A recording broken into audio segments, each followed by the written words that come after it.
right. I think we are going live right now. I think we are live. There is no way to tell until I see the little screen, at which point I'm going to be extra confident that we are live. But anyway, let me just say, guys, welcome to another BTR stream. This is a legendary stream with the great Frank Hassel. It is my great pleasure to introduce Frank and so many other amazing people around here today, including Eggy, Yakov Alive, Metaphor Man, James, Giovanni Panicietti with a great drawing that he's working on today. And for all the newcomers who are here, don't forget to subscribe. Don't forget to go to our Patreon, patreon.com/breaktherules. If you become a patron today, you are going to get for $20 patronage my father's incredible magnets. Just look at the quality here. I know you weren't expecting the newcomers to see this beautiful craftsmanship, but here it is right in front of your eyes. These could be yours. And here is another example of these beautiful magnets. And for $30, you are going to get Giovanni Panicietti's amazing, beautiful Japanese woodblock style prints from the TFW No GF series. Here they are, all for you if you become a $30 member. So there we go. Don't forget to subscribe once again. Thank you guys so much for being here. And, Frank will show up at your fucking house if you don't. Yeah, if you don't subscribe, I'm gonna come to your house. I'm gonna fuck you up. He's strapped with the fucking GoPro and other things you don't want to know. It'll be the worst day of your life. Worse than the day your father. Exactly. You think what happens? You ain't seen nothing yet. Yeah. So just leave my cat alone, please. So Gio, you are working on a painting today. Let's take a look at it. Yes. Can you hear me, by the way? Yes. Yeah. Yes. Yeah. Yes. Okay. It's the under sketch, but I'm going to paint. Well, really an obsessive character for Lev. He's obsessed with what Frank calls Jessica, this old what is he, Middle Eastern man? Yeah. In the store and Frank is going to have a pink amulet which will release bimbification vapors.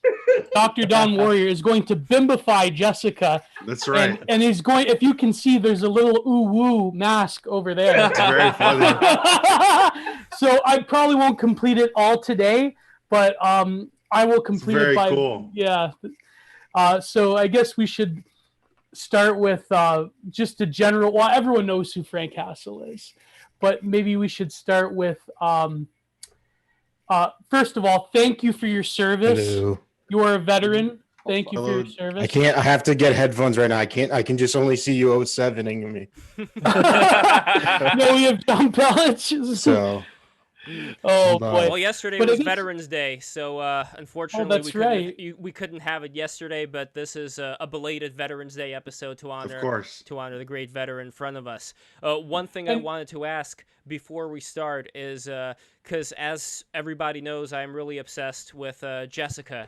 Have you had any interaction other than what we saw on camera with Jessica? And do you know anything more about her? Like, here is an image of Jessica for those who don't remember what we're talking about. And I don't know why I'm so fascinated by Jessica, but like, is Jessica Middle Eastern or Latin American, or like, I'm just trying to understand what I thought that they were Indian when I first spoke to them, but I wasn't sure, honestly. That I walked into the grocery store and that was the first guy I saw, and I just started talking to him, which I think is really funny that he reacted that way, you know, because I had like on this doctor get up and I had like all this like a stethoscope, so I was like, I just gotta find somebody and talk to them, and like before, you know, somebody, you know, throws me out of here or something. So I go up and I start talking to that guy. He just freaks out. He's screaming. He's walking around talking about calling the police, you know? And it's like, this guy's awesome. You know, what's his deal? Well, he comes from a very machismo culture, I think. Yeah. Yeah. No, he was very angry. Yeah, but I'm so happy that the manager and the other guy didn't kick you out of there. I guess it was. They didn't give a shit. So, yeah. Frank, do you have like an ever-growing radius of places that you're not allowed to visit anymore? Yeah, pretty much. Yeah. Who's that? Who has that sexy voice? That's probably me. I'm sexy as hell. Yeah, whoa. Yakov Alive of the Skinwalker tape series. They got rid of your original Twitter account, but they're never going to take you down. So I'm so but I'm going to keep kidnapping Applebee's waitresses. They can't hold me back. Hell yeah. That's true. That's right. Fucking go. Let's fucking go. So the other character that I really enjoyed was Peachy Rider. I don't know if you. Yeah, Peachy Rider was really funny. That was at the protest Hmm. after the George Floyd incident, where I just showed up to see what it was going to be like, and I just saw her over there streaming, and I was like, let me go check this out. And she gave me her channel, and she was telling me all this stuff about how she's here. Oh, I'm here reporting, blah blah blah blah. So I started linking it to everybody that I knew, and just started like doing my own little news report on her on her stream. And she pulled a knife. She at one point she grabbed my GoPro and she tried to throw it away. She tried to throw it over a fence, which I thought was really, really funny. She tried to do a cover up. Yeah, she tried to do a QAnon style cover up on me or something. She was really funny. There were all these like boomer conspiracy people telling me that I was like going to jail because I assaulted a member of the press and like all this stuff. It was really, really funny. Was she left wing, right wing? If you assault a member of the press, you should get rewarded. In my Yeah, and well, it's funny because she's not a member of the press. She's just some little motorcycle lady who goes with her camera and she films stuff. I think she was right wing. I don't know that she's like part of some cop watch group. Excuse me. Oh yeah, probably libertarian or something. Yeah, some like fucking joke thing. They go and film the police and like I don't know, waste everybody's time. Oh yeah, you're right. I see here Atlanta Cop Watch, and yeah, one of the comments, in fact, a couple of comments on her video that you're in is of people thinking that you are an agitator that was brought there to yeah, an infiltrator, Yes. Antifa or whatever, Exactly. Which is really funny. You're just a representative of pure chaos. Yeah. That's what I wanted to get into. What really motivates you? Because here's the thing: as stupid as it may seem, I do consider you somewhat, as I said before, a performance artist. Yeah, So I would what- agree with that. I think. Well, there's a history of it. There's Abramovic doing her standing in front of a table with various weapons and expecting people to do something. There's that one artist that shot himself. Yeah.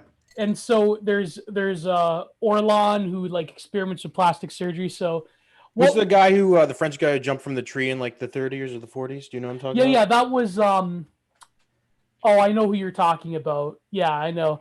There's quite a rich history of extreme performance art, but I feel that with Frank Hassel, there is this layer of meme culture that makes people want to delegitimize what you're doing. But what I wanted to ask you, Frank, just really generally, what motivates you and what is your goal as an artist, as pseudo and flowery as that question is? Like what is Frank Hassel? I think Frank Hassel is like part of it is just that I've always enjoyed like making people angry and just like agitating people, which I think that's kind of like the base maybe, but a lot of it is just taking things that I think are funny and that I'll have conversations with John, a small follower who's in here, and other people that I know, and we'll just start like riffing on stuff that we think is funny, and I'd be like, well, how can I incorporate this into some sort of bit that I do like in real life, or like like the idea of talking to some old man at the grocery store about sissification and bimbification and like traps and like stuff that he's not going to understand at all. But everybody here knows exactly what I'm talking about. You guys like, you know what it is. The audience knows what it is. Just the idea of like blending those two worlds, I guess, is really funny. And also pulling people like out of their comfort zones. Like, when you're shopping at the grocery store, you're like listening to music, you're looking at your phone. You're basically like, you're not thinking about any of the people around you. You're not, or at least I don't, maybe other people do, but you're generally, or like if you're at the gym, you're working out, you're focused on your own thing, and just like pulling people out of their comfort zone and seeing how they react, I think is a big part of it too. The gym one was great with the that younger dude whose mother got really upset at you, but he's at an age where he knows about all this stuff. Like it's not like he was like 6'3" and like 17. He's. But I think if you don't mind me interjecting, I think one thing that I've discussed with Frank is like also I think me and him, we've talked about that comedy is kind of supposed to be over the line, And I think a lot of people don't. For some reason, like it's kind of just become like everyone loves comedy now. You know what I mean? Like everyone's like, like we heard down all the jokes and everyone's laughing. We're all enjoying it. And like, I don't really think that's really what is funny, if that makes sense. Like what really is funny is like, I like pushing things to a level. Like I have people that who've come with me to film stuff, and they're like, "Wow, that was really uncomfortable," because like I like pushing it to a point where a like normal person would be like, "Okay, this is over. This has gone far enough," and then pushing it like 10 feet past that, and just making it like it's like when I was at a grocery store. I like took a watermelon out of a guy's cart and I like walked away with it. You know, like just like taking it like what most people would consider to like showing up to Boogie's house, you know, like too far over the line, but that's not what makes it so fucking good. Yeah, but not in a way where anybody gets hurt generally or anything bad happens. It's just like even more uncomfortable and more funny and more weird and like you know, going back to that guy's gym until he tackled me through a fence, you know. But do you think that what differentiates you from, say, the like mid 2000s YouTube trend of like social experiments or whatever they wanted to call it? I think a lot of those are like fake. Be a level of artistry there apart from just like harassing people. I guess. Yeah, well, I think a lot of those videos were fake, and also that's the thing that I feel like kind of sets me apart is that everything I make is real. You know, there's no like obviously I come up with things I'm going to say, but there's nothing scripted. I don't talk to anybody ahead of time. I don't. I just kind of go in blind sometimes and just do my thing, you know. And there's also it's a bit more amateur, I feel like, than those YouTube guys where they have like 10 cameras set up. It's just too clean. There was also no joke to those videos. They were just like, watch me like touch this girl's ass in this video, and there was nothing like funny about it. There was no jokes in it. They were just doing an action that was like controversial. Yeah, they're like, They did radicalize me though. Once I watched those videos, I just started going to places that had a lot of minorities and women, and I would just do all kinds of very spastic things. A lot of restraining orders. I mean, I watched what's his name, Connor or whatever, the guy that would like he walked around in the fat suit and he'd like rip his shirt off. I just started taking my clothes off in public. You know, I was a young impressionable guy. I didn't really know any better, and I got a lot of criminal charges. There you go. But Frank, now you're a wanted man. Now that's how he became a rapper. He's got a better program that, like you said, he's not out here. He's not. It's like, you know, it's like pornography, how like you basically in pornography, you know, they set it up with all this script and makeup and everything. Yeah, I'm just a guy with a camera. Sometimes two cameras. Yeah. Frankie's all real, so he keeps you on the level. He keeps you from getting your head in the clouds and going a little too crazy like I did back in the day, back in my college days. But, you know, that's neither here nor there. But. Well, I think another thing that sets you apart, Frank, is like the videos are like very stylish. Like, you know, that it helps that you're collaborating with Sam on this stuff, but like, all the graphics and stuff that are put into the video is just like, that's so much of a layer to make it just way funnier than like anyone else that was doing this stuff in the mid. I agree 100%. Real or not. I think I remember saying my hope with the Frank's videos eventually is that we desensitize people so much that you can eventually just post a video with no editing at all. Like just no editing, just the complete uncomfortable, like raw footage of like because I feel like we try to like it's kind of organically happened, but like a lot of it gets like very video game like esque.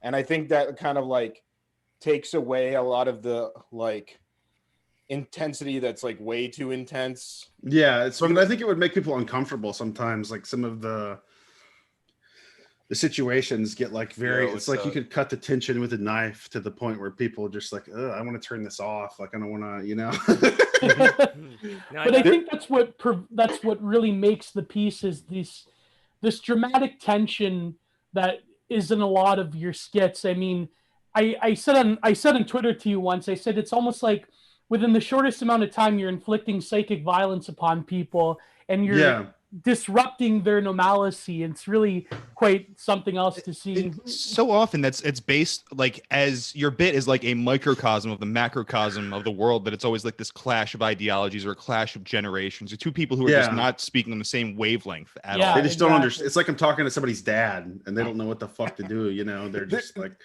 I was thinking of we can't say who the person is, but there's a clip that will probably never come out of there's one of the other people that was filming with us, like we went to this like card shop, I think it was, or like the Magic the Gathering one? Yeah, the Magic and there's a part that never got into that clip of one of the people filming with us like arguing for like 20 minutes with a veteran, like that he was a fake veteran and that he was the real veteran. Stolen valor. Like, and doing like literally like a stolen valor video, but like the complete opposite of like devalorizing like a veteran. And it's like stuff like that. It's just like, I remember watching that footage with Frank, and it was just like, it was like a soup. It was just like, it was like physical. So uncomfortable. Watching that video is like, it was like watching a person being murdered. It like hurts you. That might be my favorite of yours that I've seen, was the Magic the Gathering. Yeah, that was really funny. That was really I think funny. Didn't we have like a huge like plan for that video that like failed? Yeah, there was like some big thing we were gonna do, and we just and you're like, what should we do? And what should I do? And I just started screaming. What happened with that fight near the end? I killed him. I beat him. I remember that we were just sitting in the parking lot for like 15 minutes after, because everyone had left. They had a car. Yeah, no, we were just waiting. Uber. Yeah, we were literally just waiting to evac out of there before that guy came back to consciousness and tried to kill me and John. I really like the drugged up Christopher Lloyd that you encountered in the what was it, Rhode Island, the mean streets of Rhode Island. Oh yeah, the mean streets of Rhode Island. Yeah, that was crazy. That was another thing. Like sometimes we'll just be walking around and we'll just come up. Like we were getting ready to leave. We'd been filming in Fall River all day, which is like a hellhole of its own, like making. But we filmed a lot of funny stuff. We were getting ready to leave. I got a package of hot dogs in my hand. I just see this guy with tattoos. I'm like, are these your dogs, man? He just flips out, you know, just like a total random encounter. Wasn't planned. Just happened upon this guy. But it was the end. The word bitch. That's what. Yeah, I called him a bitch, and he just totally That's lost like calling his him mind. a punk. Yeah, he just totally went crazy. These are the moments when you wonder, like, how long till somebody gets stabbed. And for you, I believe you're a man who can handle yourself. Then I see Baked Alaska out here doing it. He's got to mace people and call the cops and like. Frank already got Frank stabbed. gained so much weight so we could prepare to get stabbed. Yeah, I'm getting fatter and fatter so that the knife will not penetrate any of my organs. You know what's funny though, because people before we did this talk, people were saying that, well, isn't what Baked Alaska is doing, isn't that kind of like? I'm like, no, it's not like Frank Hassel, because it's easy to go up to like some wagey, like some minimum wage. Some guy whose life is already fucking hell. It's already once again like, where's the joke with Baked Alaska? Like there's commentary. I made him relapse. Still going on in your. I used to be his roommate back in like 2016. I used to sleep in his couch in LA. Holy like not shit. even joking. Yeah. He's It was so funny. I made him relapse. He was like, dude, I'm not doing coke because like I'm rubbing it in my gums, right? I'm not high on it because like I'm rubbing it on my gums. I'm like, yeah, bro, you totally like, yeah, you want some more? Like insider scoop right here. Yeah. Oh, bro. And then he is like, bro, we gotta go to AA. Like the next day, he's like feeling all bad about it. Like, bro, like, can't believe you made me do that. Like, what the fuck? I didn't rub it in your gums. But this is the leader of the white race who is a good Catholic. But anyways, I think what Frank Hassel does is different in that there's a setup, there is editing. Yeah, I feel like Baked is, I don't know. I can't get down with like pissing people off and then like macing them or whatever. That's like you can't like fucking attack. You can't make people mad and then like you need to square up like a man, you know. We have there's a no touching rule. Yeah, I'd go out of my way not to touch people generally, and Hovering is at most. Like, yeah, hovering is vaping, okay, but vaping would be the closest, like with those old Yeah. Italian men.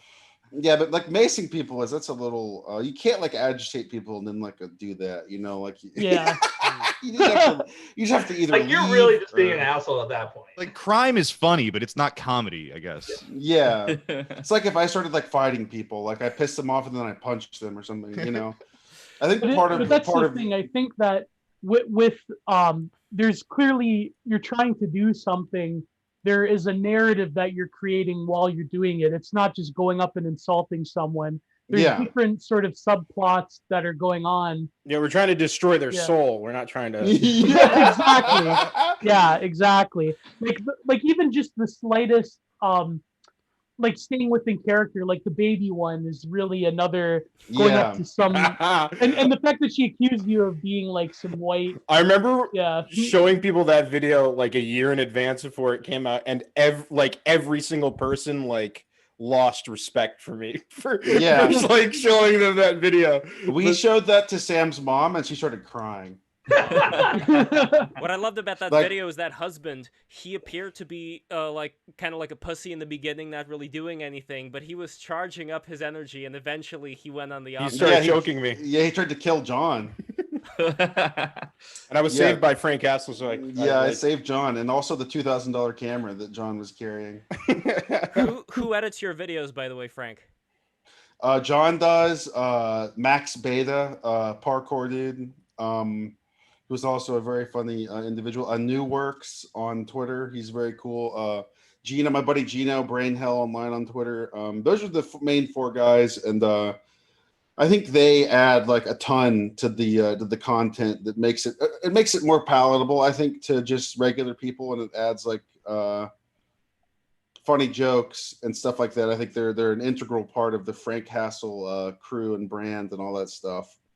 Definitely like the hat guy. So the husband of hers, he was thinking about hats the whole time while wearing a hat. I thought that was really nice. Yeah. I thought that was really funny too. That was a crazy. We only did that bit one time, like the baby thing. We did that. That was the only single time we did that, and it was like so good. It's like, well, we never need to do this again. I don't think, like this was perfect. Well, it's pertinent because everyone wants to return to baby now, which again, there is this, to me, it seems that Frank Hassel, you're the only one who is, maybe apart from Sam and a few others, that can take meme culture but make it something different than just like internet bullshit, if that makes sense. It actually has the potential to create art instead of, like, what do you think? Do you think that you're a meme? Like, what is your relation to meme culture? I think, I grew up with that stuff. Like, I grew up online like, I was on like AOL Instant Messenger, TeamSpeak, Ventrilo, 4chan, IRC, wow. Like I was on all that stuff, and I've been like ingesting that stuff for years and years. And I think bringing it to real life is really funny. Really, really funny generally. If I could find a way to like verbalize it and articulate it in a way that like makes me laugh, makes my friends laugh, then I'm like, okay, well then I'll go and try and do this. I'll do some sissy hypno shit in the grocery store. Maybe it'll work. Maybe I'll have my own sissy by the end of this. Yeah, maybe I'll have my own sissy by the end of this. Well, my hope I think growing up on 4chan really does like really brain change damage. you. Really, really bad. Oh, brain yeah. damage. Really bad brain, and I am the result of that brain damage. I've been going on 4chan since fucking 2006, and so I was like, what, 11 or 12? Yeah, around then, and like just going on for now 14 straight years. It seeing dead bodies for 14 years. But yeah, it just like it changes your whole style of humor and like just how you behave, and whether it's you turn out like a retard like most posters on there, or just like a normal person with just fucked up brain, humor and shit like that. That brain damage, like that is the normal human experience now. And like I do think you have to appeal to that to be legitimately funny and actually do comedy. I think the last place that comedy actually lives is in the weird circles that we inhabit on the internet. Then Frank, you take it to a whole new level. Like it's one thing to just have an avatar on Discord and cracking jokes with the boys, and that's great and all, but like to put your face on that, like that takes fucking balls. Thank you. Yeah. That's part of the humor, I think. think, honestly. It's necessary to rise above all this. Yeah, and part of the humor to me is that I'm just this big, fat dumbass who went on 4chan who's now going and like bothering people, you know? Like that doesn't escape me. I think that's really that's You one of the got reasons. rid of your keyboard. You're just a true warrior now. Yeah. That's There's very few like genuinely just funny characters left these days. Like, you know, I would say like you, the whole MDE crew. We got Amy Schumer. Yeah. Eric Andre. yeah. That's, you know, Nathan Fielder, and then you just have a bunch of people on Twitter, and that's much about it. I agree 100%. Yeah, I feel like there's not a lot of stuff that there's like some stuff that makes me laugh now, but like not as much as there used to be. There's so much of comedy now is just like obviously talking about Trump and like it's just boring and not funny and stuff I've heard a million times. You know, I feel like it's way harder. Brain rot. Like I was talking to you last night about like I was rewatching old videos, like YouTube videos of different like comedy stuff that was popular in like 2013, 2014.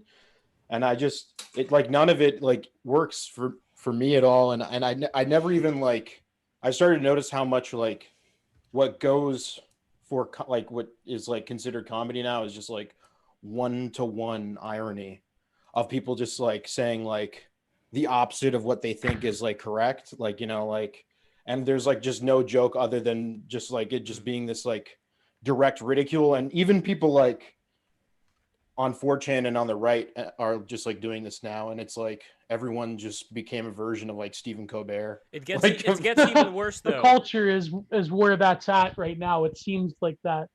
Especially in the age of Trump. It gets even worse though. When I was going to this comedy show in Brooklyn, the lady who was there was this black lady on stage who was doing an impression of Beyonce using her voice really close to the mic as if she's talking through a megaphone. And she was making trumpet sounds, which I think, it actually hurt the physical components of people's ears. I think you were being hassled, Lev. Yeah, I think it was something that was torture for the entire... I think you were the joke, Lev. I was the joke.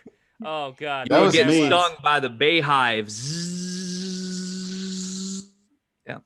I know. I just think that people, when it comes to damaging one's ears, like I don't mind the vape smoke, but when it comes to actually doing something like you said before, Frank, whether it's, just being fucking loud. Yeah.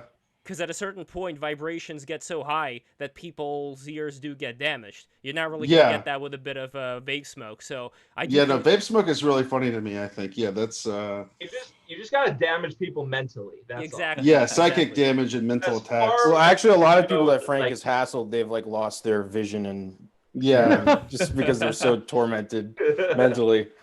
Well, just like doing what I did to Boogie is like the funny, like he's totally mentally raped now. He doesn't know what to do. Like literally all you had to do was just show up at his house. Somebody was in my Discord recently and he was in there or they were in his Discord and he was in like the public voice chat and he was talking about how he's like afraid to leave the house because it's like still like looking over his shoulder. He thinks I'm gonna like be there waiting to. He just like sees you in the corner of his eye all the time. Like he sees a bush and thinks it's your hair. He's got floaters that look like me now too.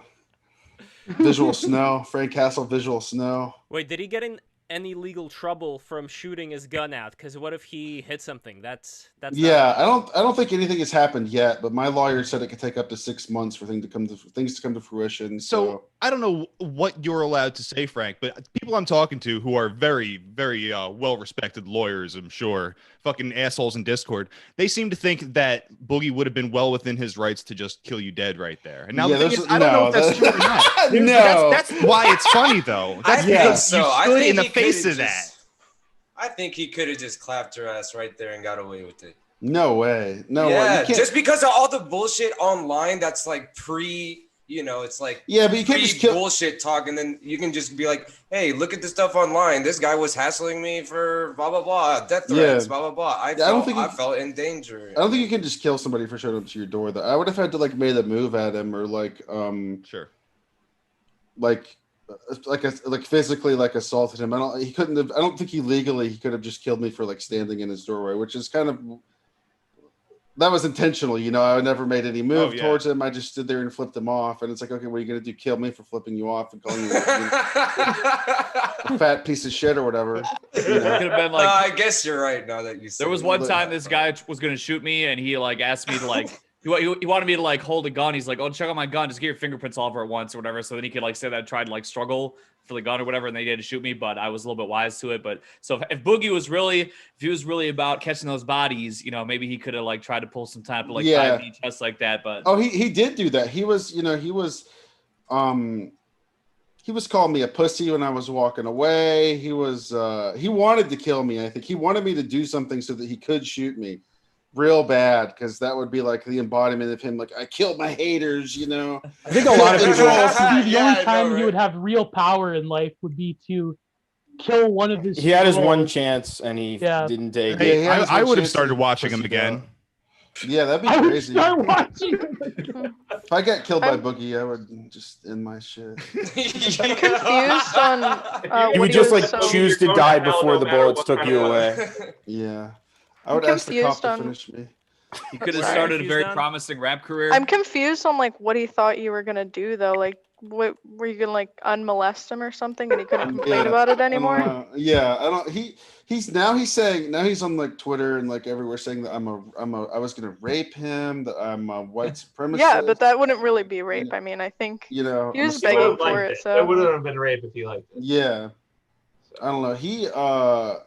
I think he just wanted attention, honestly, and I guess he got it, and now he can use it to farm his mentally handicapped. He's traumatized now. Well, he is legitimately like a husk of a human. Like, what can a person like that even live for? They're like like a miracle of modern science, just being able to. Yeah, I'm confused on how he even feels some of those emotions. He's like a now. skin sack, yeah. But here's the thing, though. I think with Boogie is that being, shall we put it, of a portly persuasion myself.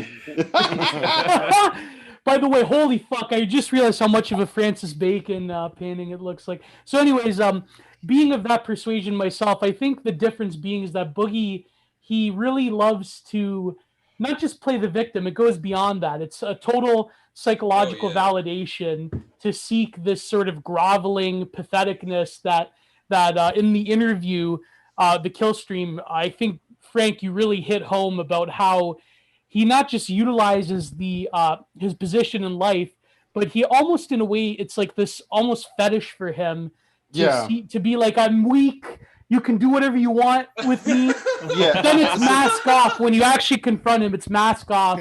And I think the most revealing thing that he said was in the Drama Alert call. He like said to Frank, like, I'm a nihilist.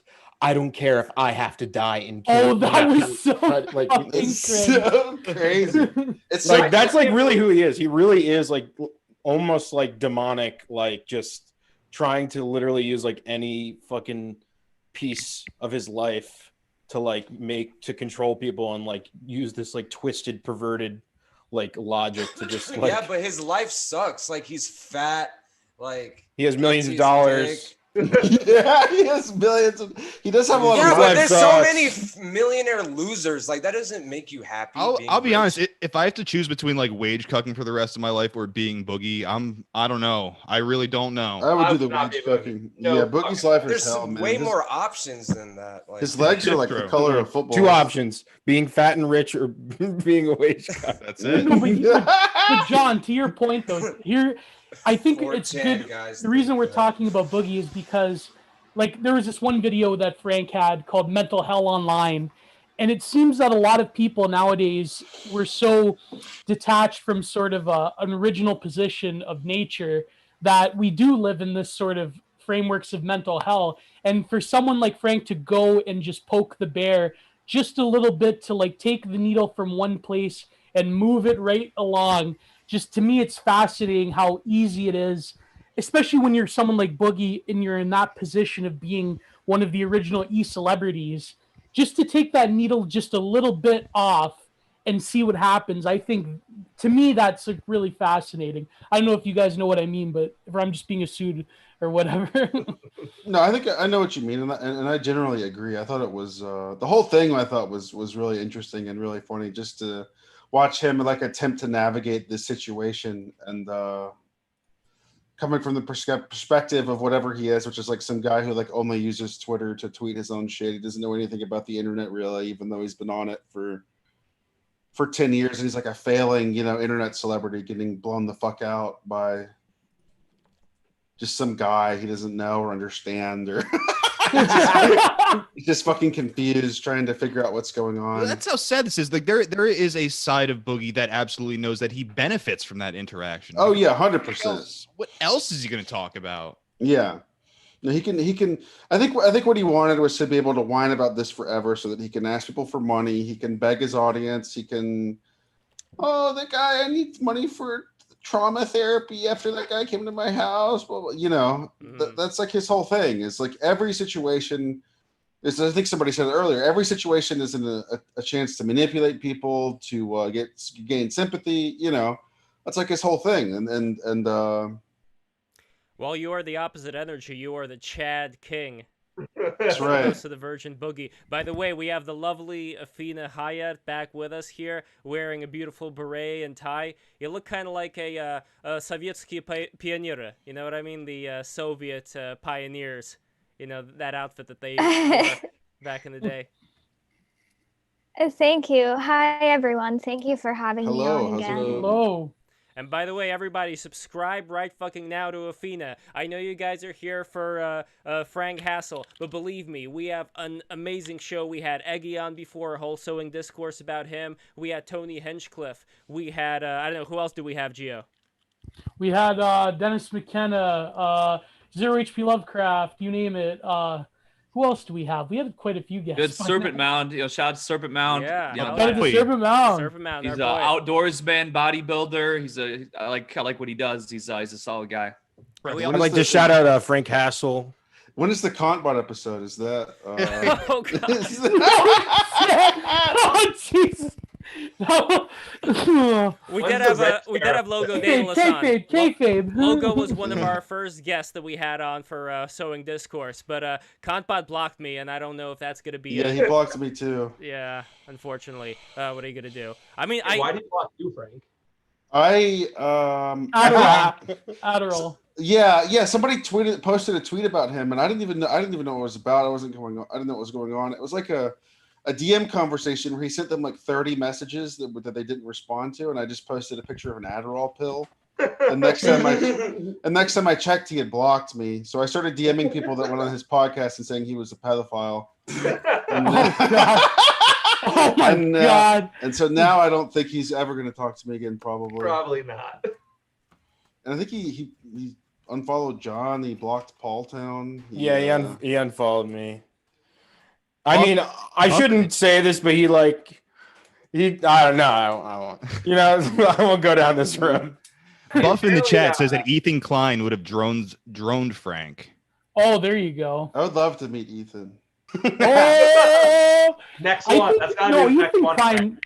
That's a good example of just another studio edgelord that rode a wave of a particular moment in the internet, sphere, and now is a total fucking douchebag, piece of shit douchebag that I don't know. It's something about him just really. It's those SSRIs that he's taking really puffed up his confidence. He's just like a tattletale now. I watched the first H3 thing I watched in fucking 5 years or so was him on with Eric Andre on his podcast, because I was talking with I was trying to get Eric on my podcast and I wanted to see what he was like, and literally Ethan was asking him the most basic fucking questions in the world, just like, oh, what do you think about politics? What are you eating right now? Just like the most uninteresting shit possible. It's like, dude, I get that you're a fucking hack, but you have Eric Andre on. Can you not think of any better or cooler questions to fucking ask? Yeah, he's just lame now.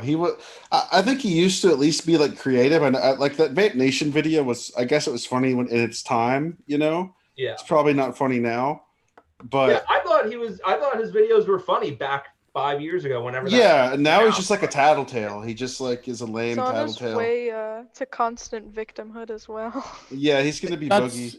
Yeah, I think once you get to a certain level of clout, it's just mandatory that you just whack each other off and you never do anything interesting again. Unless you're Alex Jones. Yeah. I just don't get the point of that. Like, why do you want to amass clout to just become a nothingness? Money. Yeah, he's probably It's a making so grift. much. You have to keep grifting. Yeah, he's Money. making so much money he doesn't even care now with that clothing brand and the. Somebody said I saw somewhere their podcast makes like 10, 20 grand an episode or something like that. Just total. He's making like sickening amounts of money. Who's consuming this content still? Like, it makes no fucking sense. Zoomers. YouTube autoplay, you know, it's just It's the whole botnet, you see. When stuff's on Fox or ABC or whatever, it's just like 80-year-olds in the senior home that fell asleep like this. What do you mean? I love H3, bro. That's my favorite. Yeah, Ethan Fine. You know, when they had like, I like the shoe nice thing they had going on. Like, that's the last time I can remember even like consuming any. Is H3. he still alive? Like, he was eating everything. Dude, that's like the thing. That's what they need, because like when they're like whenever else is getting banned and they're just like sitting there like, wow, you know, they should have, you know, and they're whatever he wears like women's clothing and he wears wigs and makeup and fake tits or whatever he's doing these days. I don't know, you know, I'm not gonna watch that, but like the last time I remember actually willfully going to like watch any amount of H3 podcast content was about Shoe Nice, because like you know he's walking around, you know, eating dog shit or whatever he does. You know, it's like I just want to see that interaction, and it wasn't, you know, I want like, you know, so like that could have been like thing. an interesting crossover, but Ethan just like treated them like he's a subhuman. You know? Ethan said himself that he wanted to like be Howard Stern. Like he even like admitted that. Yeah, that was what I was gonna say. Is Ethan wants to be Howard Stern so bad, but he's just not interesting or funny or even good at managing people or picking like like if you want to be Howard Stern, you have Shoe Nice on,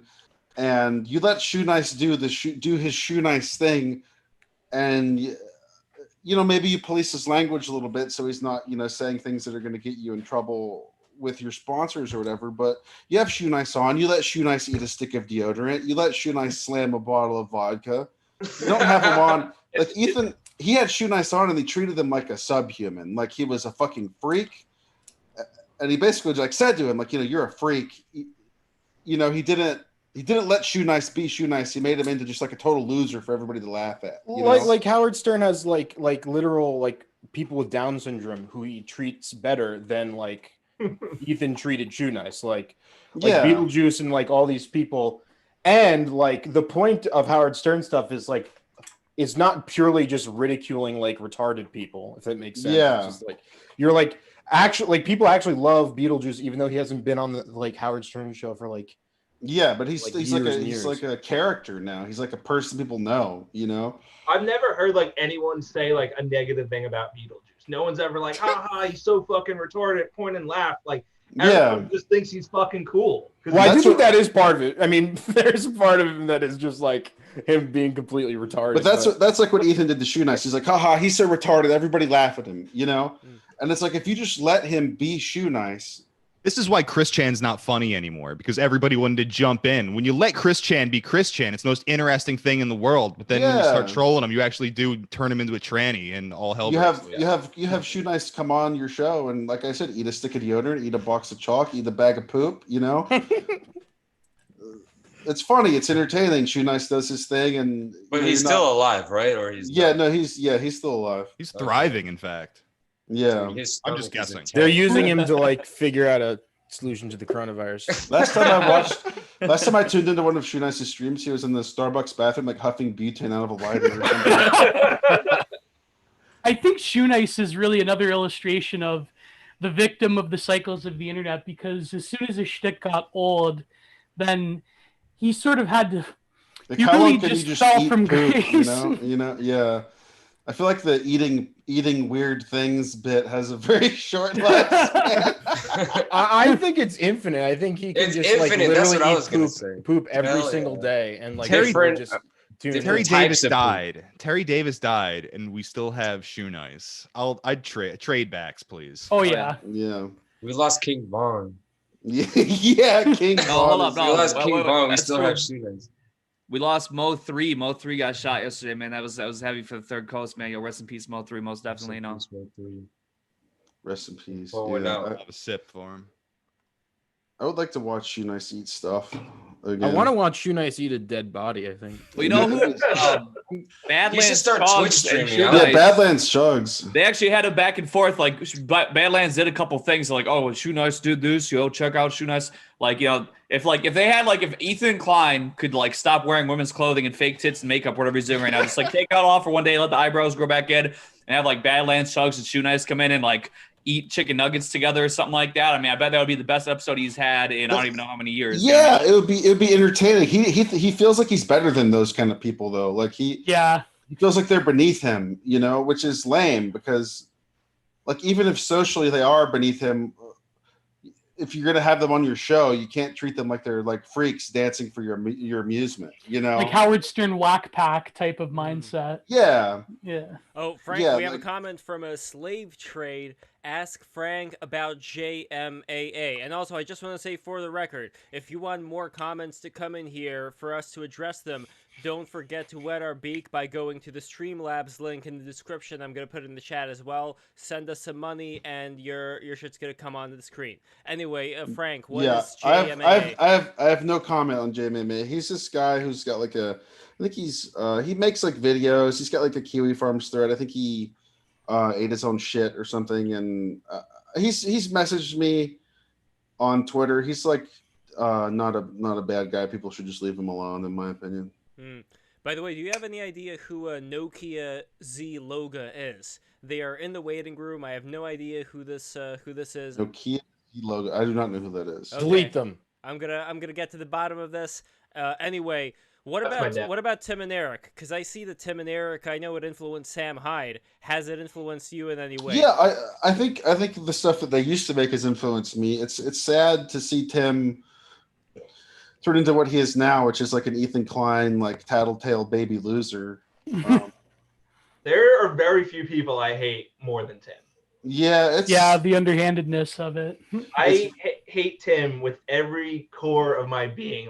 To know, not only did he fuck over Sam and all of them, but the fact that it's I'll never get to see season 2 of World Peace. It's never happening. And it's all his fault.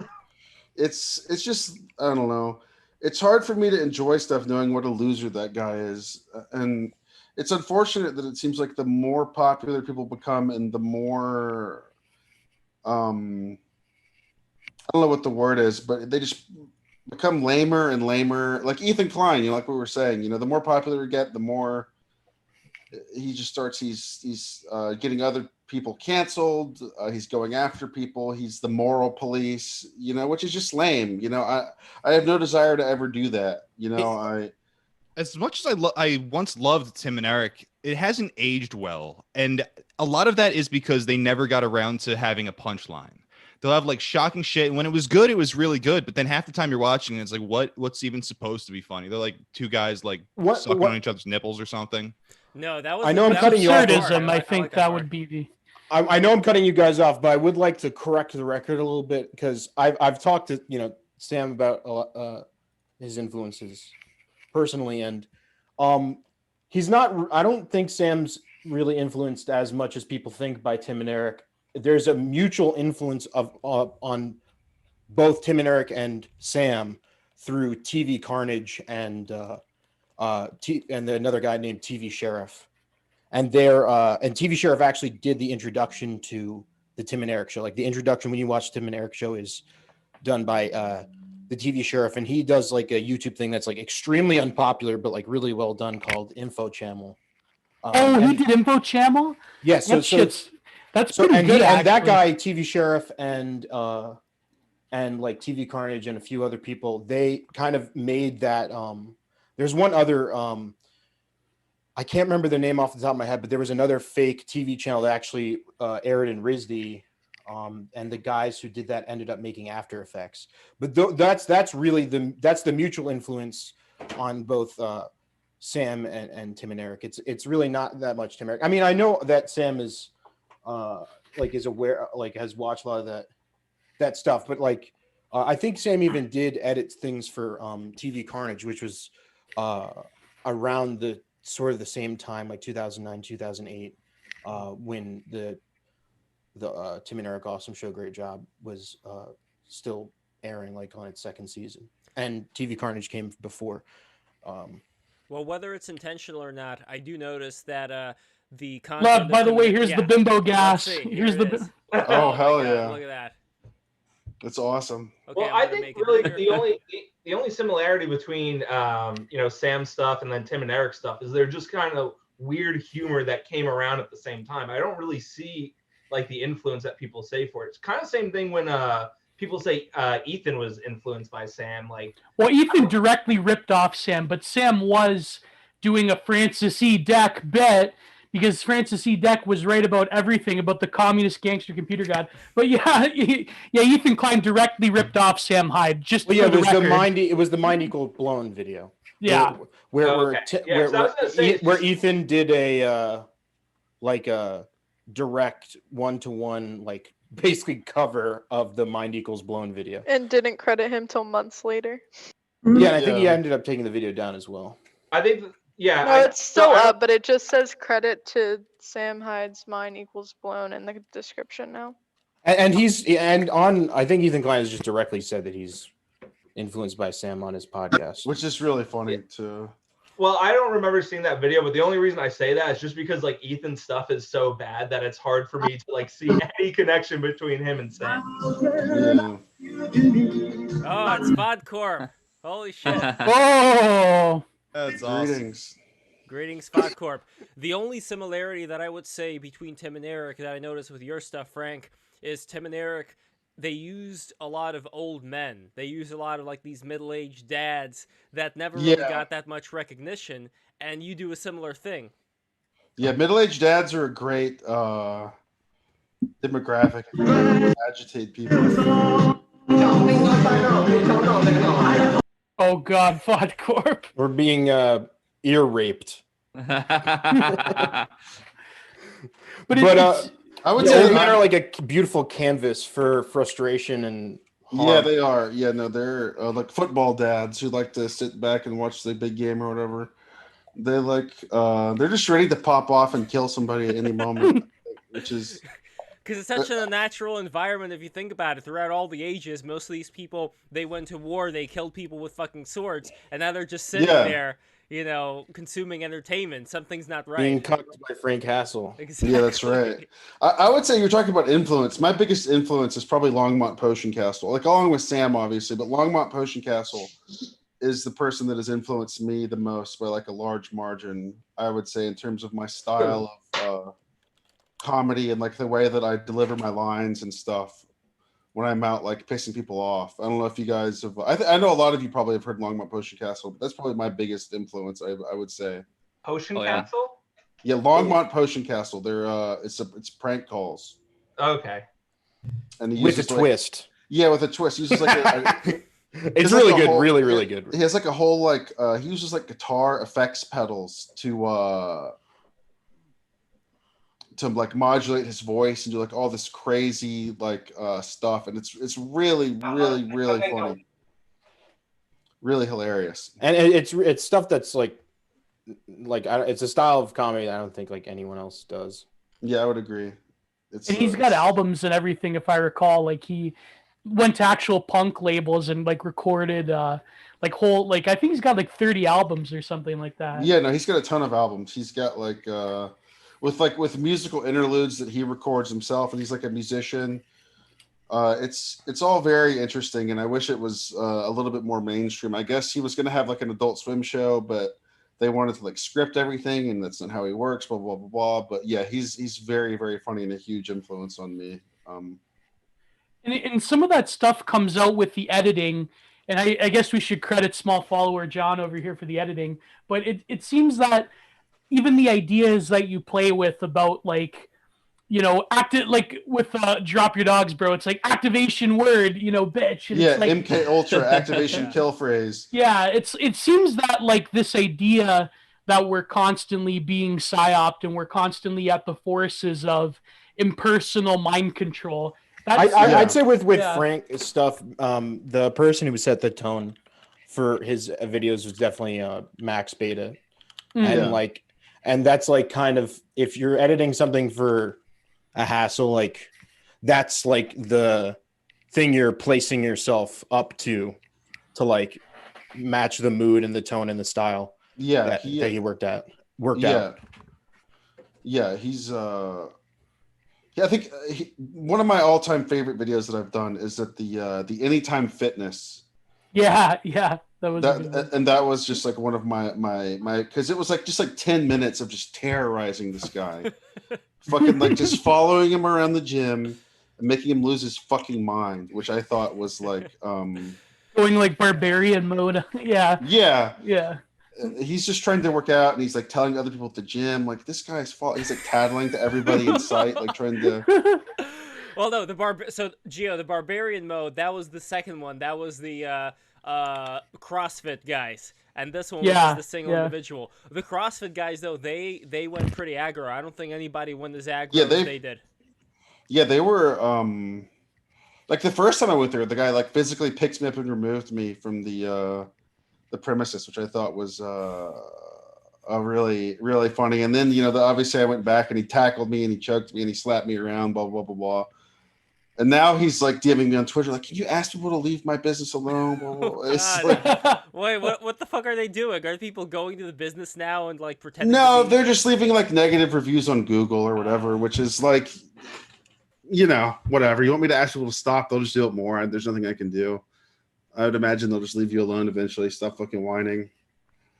And are you running from the police at any point during these things? Because like you're running through the forest and like all the time. Anytime people call the police on me constantly, and I just leave. Because when I first started, I stayed and I talked to the cops, and it was like, okay, now I got to spend an hour, and they want to know, what are you doing today? Why are you here? What are you filming? Who are you working for? What is your channel? What is your name? What did you do this week? Do you have a job? What is your, your parents' names? What is your sister's name? What is your brother's name? What is your, they have like 100 questions to ask me. They want to know my entire motivations for being there. And it's like, I'm just going to fucking leave. I'm just going to run into the woods and call an Uber and I'm fucking out of there. I have no desire to stay and talk to the cops. And I don't think you can be trespassed if you don't, stay and talk to the cops. You can just keep going back. Oh my god. Yeah. Have you ever gotten arrested? No, I've never been arrested. Which is really funny. You intend to be arrested. I do not. I don't intend to be arrested, but I think that if I had a mugshot, I could put it on a shirt and probably make a lot of money. That would be sick for sure. It would go to it would be his like cred, like the rappers, right? Yeah. So do you ever worry that, because there's a few people who do say stuff that about like Boogie shooting you. Do you ever worry about, I guess, the repercussions?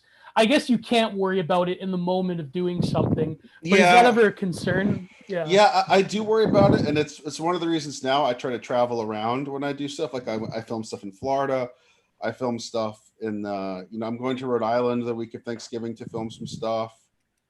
I go to protests and stuff where you can it's like you can just do whatever the fuck you want. The gay pride one, that was another thing we could talk about. Is that was really, I think, I don't know. It seems that, I mean, you appeal to a specific. Let's face it. Okay, you probably do have a predominantly right wing audience. Not predominantly right wing, but the pride thing was like that was just like uncomfortable for me. Like we showed up. And John was there, and there were all these people in fetish gear, and there were also all these people there with their children. Oh boy! And there were like all these kids. So nasty. There were all these kids there, and all these people in this fetish gear. And it's like, if you want to do this event, like if you want to have it and make it 18 and up or 21 and up or whatever. So there's no kids walking around. Opposite. Have it at a preschool. Have it at a preschool. Yeah. It's like they already have stuff like that in preschools, like drag queens doing reading time. Not enough. Put HRT in the applesauce. Go for it. Homeschool your kids, everyone. Don't send your kids to school.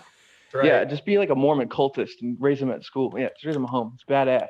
But in an odd way, I think that, Frank, you're not like, there's political undertones, obviously, like especially when you're working with Sam Hyde and others. Yeah. But it seems that you're not very like, you're not explicitly, I'm like, mind fucking an ideology. It seems that you tend to embody something more than just merely like, I'm a quote unquote right wing shit poster in real life. Like, I don't know. Are you very, I think you said this in other interview, but you're not very much of a political person, you would say. Yeah, I just want to make stuff that's funny, you know. And if there's a political component, that's fine. Like going to protests, obviously, there's going to be political, you know, shit going on or whatever. But generally, I just want to make things that are funny, that make me laugh, that make, you know, John laugh, make my friends laugh.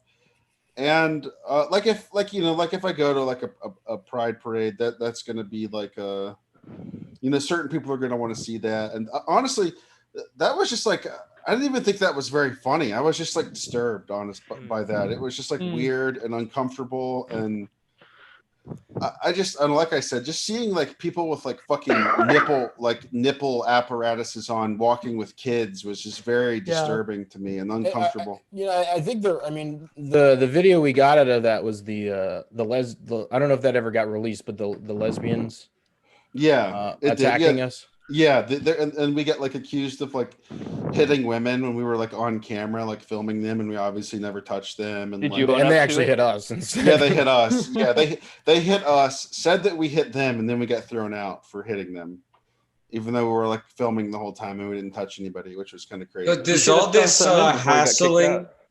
hassling get you bitches? Yes. Like, how many bitches? I have one right now I think she's watching, and she's very cool. Leave it to the cokehead to start talking about sex. Leave it to him. Boy. I'm actually sober, bro. I've been sober for. You were just doing the fucking bong head like a couple of minutes ago. Weed is being sober. Like I'll take a bong rip right now. I don't drink. I don't do drugs. I just smoke weed. What's wrong with that? You sound like a dark RP admin. You're so slow-minded. Is that someone that won't even show their? No. Is that someone that's not showing their face talking right now? No, yeah, this is my face. I am the internet, and I am going to kill you. VodCorp? Nah, dude, turn your camera on. If you want to talk about my looks, you should turn your camera on. Listen, I know for a fact VodCorp is a very handsome, very buff gentleman. So I don't think that's Vod. Don't worry about it. But no, this is, I wanted to bring up, this is the performance piece. It's called Rhythm O by Marina Abramovic, and this is where she basically sits in front of a table with an assortment of weaponry, and I believe someone stripped her naked, and Shia LaBeouf tried to do this, by the way, and failed. But so he's a total fucking clown ripoff. But it seems that Frank, it really, like, you know, now that we have VodCorp on, it seems that there's a particular sort of relationship, like I was saying before, to the internet when it comes to performance art, that in a way performance art was limited in the time that people like Abramovic and others were doing it in the 70s and 80s. Well, you gotta remember, but now it's like 24/7, right? What me and Frank do, what me and Hassel do isn't performance art. It's performance fact, because we're going out there and we're telling it how it is. Fact. Interesting. Right. By the way, we had somebody over here in the chat say this chat is pointless. You got to have shekels in order for your comment to be heard. Okay. Here's what we're gonna do, okay? Send us some money. The first person send us money, they open up the dam, basically. So once the first money is sent, then all the other comments could be read. They say that like the secret isn't just be funnier, you know? If they were funny enough, they would be invited onto the stream. Exactly. Just in the chat. Yeah, it's people complaining about having to pay for stuff. People complain to me like. They call me like a grifter. It's like I'm providing a service, like content for money. I'm not asking. Frank Castle's the closest thing we have to a true mental health infrastructure in the United States. Oh, exactly. Yeah. I remember one time there was this Nobody TM video with this very old man who was very woke on a lot of things. It's called, I believe it was episode 8, and he said something. He said that, you know, at least 30% of the American population is totally mentally disturbed. And I'm thinking that maybe that's true. And the way that we approach mental health as this institutional thing, imagine a chaos agent. Like, imagine if there's thousands of Frank Castles across the nation going and inflicting mental hell. What monstrous performance piece would that be? You say that like the FBI doesn't exist. You say that like you haven't been through MK Ultra already. No, basically like an independent form of the FBI, like freelance FBI type of stuff. Maybe Curtis Yarvin and Peter Thiel can give us some money to fulfill this project, but who knows? We really do live in a dark RP society. I just want to throw that out there. Wait, what is dark RP? Can you please let us know? It's a Gmod game mode for like people who want to like play Second Life. It's incredible. Oh, you know, that's what I mean. Like, Second Life is another example where the internet was filled with potentialities of like people can engage with each other. But now it seems that the internet is, in a way, and Frank is like the logical conclusion of that being, or the beginning of something, is that now the internet is meant to destroy things. It's to destroy our minds. It's to destroy our perceptions. So I don't know about that. If we could, like, maybe we should, the only way out is through. Maybe what Frank is doing is, you know. We got to make 100% of the country mentally ill. Yeah, right. We're not going to stop until every person's mentally ill. Yeah. Well, we're getting there. We're getting there. But, you know, if another wave of lockdowns happens, who knows? Well, But this is like Jason Giorgiani's, how does he call it, creative destruction, and then something else is going to come in its place, like the Nazis are in Antarctica and they're just waiting for all of us to, you know, dissipate in a certain way. By the way, we have a comment from Pill Eater. Frank, small follower, what is your thoughts on guys with Asian girlfriends? Are they actually gay? By the way, shout out to Pill Eater. Go and buy, I have his book. I showed it last stream. Go and subscribe to his channel. Go and buy his books. Yes. Shout out to Pill Eater. What's it called? And it's called the recent one. Actually, you know what? I'll go and get it. But you guys go. Pill Eater has released a song with my name in it. Oh, that's very funny. Very cool. He's a very talented musician and writer. No, he is. I'm not just saying that as a joke. I've known him for many years. I've known him probably for like 6 years or 7 years. Oh wow, okay, that's cool. He's a cool guy. But in terms of guys with Asian girlfriends, whatever you want. I don't really care. Yeah, I don't give a fuck. As long as boy race is dead anyway. As long as you're not fucking kids, I don't give a fuck. As long as your girlfriend isn't over for Arcadia, it's all good with me, man. Yeah. Why are people saying that you're a fake Russian Fodkorv? I mean, I sent this link to you on your Twitter account, unless there's somebody else. I mean, no, that's the real Fodcom. This is definitely the real Fodcom. If you don't believe me, I could bench press you into a wire hanger. It's incredible. So this is his book. It's called 60-Second Wipeout. Look at that fucking anime girl right there. Look at that. Look at that. That's good literature to you? That's good literature to you? It is actually a pretty good summation of his schizoid thoughts, but it's got a Hago on the cover, bro. It can't. That's not Fod. That's not Fodcom's voice. I don't know what's going on. That's really not. I'm serious. He says, answer the question, Eurasianism is real, none of you are funny, AXA. Why does he keep posting AXA? What does that mean? What does it mean? What does any of this thing mean? It's Asian. Is it something Asian Aryan? Yeah, Asian. Okay, I get it now. El Greco, this Fod is a fraud. Yeah, that's not Fodcom's voice. I talked to Fod. Here. Who has one Twitter account named Fodcorp? It's me. That's me. That's not Fod. Wait, that's Fodcorp, can you speak Russian? That's the ultimate test. My network is offline. I've been. That is actually a fake Fodcom. Wait, I'm serious. Dude. Wait, Fodcom, вы говорите по-русски. My network's offline, bro. Ты можешь говорить that's not him. That's Ты не можешь говорить по-русски. I've been playing too much Tekken. I've been playing too much Virtual Fighter. See, he's not speaking Russian. It could be the real Fodcorp. That's pretty funny. I mean, I know he's fake, but I don't know what's going on here. I don't think this is the real Fodcorp, because the real. Then how did I get in here? Who has access to that Twitter account besides me? No one. Interesting That's question. True. That's That's not really him, though. I talk to Fod like every day. That's not the real. That's not him? Yeah, that's not tell him. them what we talked about yesterday, because I could tell them. Can you? Well, if he says it's not you, then it's not you, bro. Like.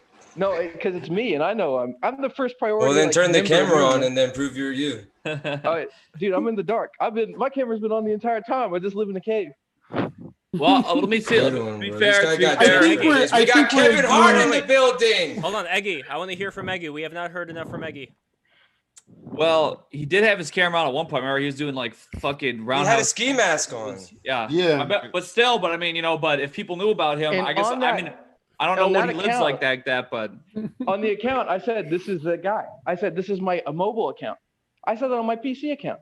But the one I was on doing like Jackson shit on. So, like, you tell me. Well, Fodcorp, we both know that the one way that you can prove that you are the real Fodcorp is to speak Russian. That's No, the real literally way it. for me to prove I'm FODcorp is to do 1,000 push-ups in 10 seconds. But Oh, man. Okay, well, what are you gonna do? Metaphor Man, what do you think? I don't know. I thought my mic was working this whole time, but it was broken up until like 5 minutes ago. So I was just I haven't heard your voice at all. What's up, shit? Oh boy. Well, nice to have you with us, Metaphor Man. Do you have any questions for Frank Hassel?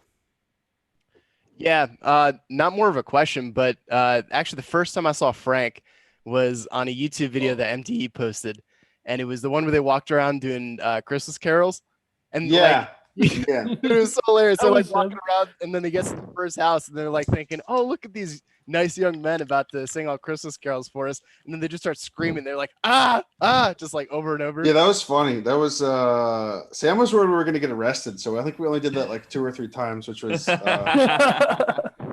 when you guys get over the fear of getting arrested, your comedy is just gonna get 1,000 times more cool. Oh, I'm not afraid of getting arrested at all. I'm Dude, not worried Frank's about not afraid of getting killed. He fucking I think Sam doesn't want to get arrested. So Gary in the chat says that's not FOD, that's Boogie. How is that Boogie? It could be. No, maybe you can invite Boogie on again. We'll have another kill stream. Oh repeat. man, absolutely. I mean, I would love to talk to Boogie again. Yeah, does he have there's his, like a. We'll just get roasted like a fucking pig.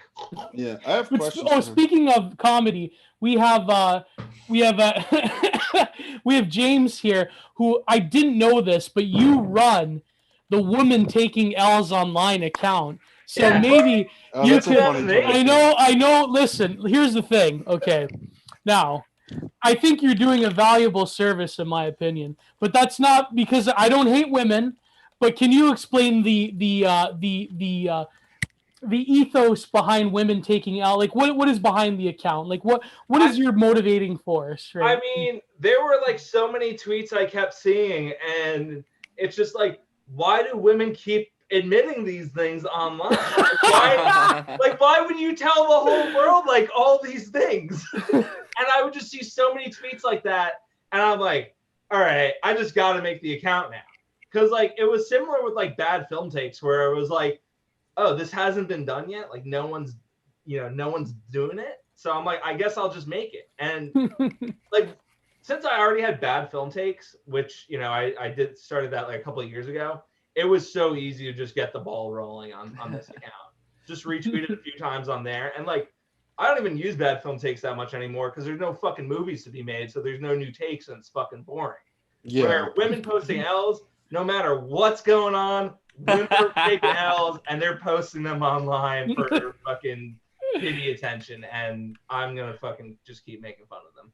I actually run the FODcorp account. And watch this, Lev. I can prove that it's me. Oh, that is perfect. By the way, Athena, what do you have to? What do you think of? You have to ask the token woman, Lev. Yes. What do you think of James's plans here with the ladies? I like it. I think it's funny. She's one of the good ones. One of the good ones. I have a lot of female followers on that account because no one loves watching women fuck up more than other women. Women are the real misogynists. Funny. No one hates women more than other women. I don't like watching other women fuck up, but it's like the stuff that I see on accounts like that is so different from what I'm used to. Like women behaving that way because I come from completely different culture. So it's like funny and shocking to me. But I don't want women to fuck up. I want them to become better. Well, maybe perhaps James, fail. If James inflicts enough like Frank Hassel to people in public, if James inflicts enough psychic violence on women, maybe we could change it. Maybe we can make women great again. Who knows? Is that your plan, James? My plan is just to use it to fucking shill my podcast. That's there you go. But in the process, we're having fun time and everyone's having a good time. And by the way, subscribe to the Bad Film Podcast. Absolutely. And right after you subscribe to the Bad Film Podcast, subscribe to this and one. Skinwalker Tapes. And Skinwalker Tapes. Gio, you're the best. People keep saying Bad Film Cast, which is being rebranded as MK Ultra Money for season 2. So. Oh yeah. Nice. And by the way, to Moving away answer from the movie focus. to answer So, Pill Eater's question, I've actually had 3 Asian girlfriends in my time. So I had 2 Chinese, 1 Japanese. And the Japanese girl, I met her at Christmas. And if you guys are aware, for Japanese people, Christmas is like Valentine's Day. It's like a love holiday. So we went to this nice little Japanese tea house, and then we, it was pretty, it didn't require a lot, let's just put it that way, but we had a great time, and we saw each other for several months after that, and she used to make these wonderful little Japanese desserts, and every time she saw me, she gave me a new dessert, and that was really sweet. That's so cute. Hell yeah, you must be hype, bro. You got her making desserts. Can I ask We're gonna be, if Gio could give us a final update on the painting?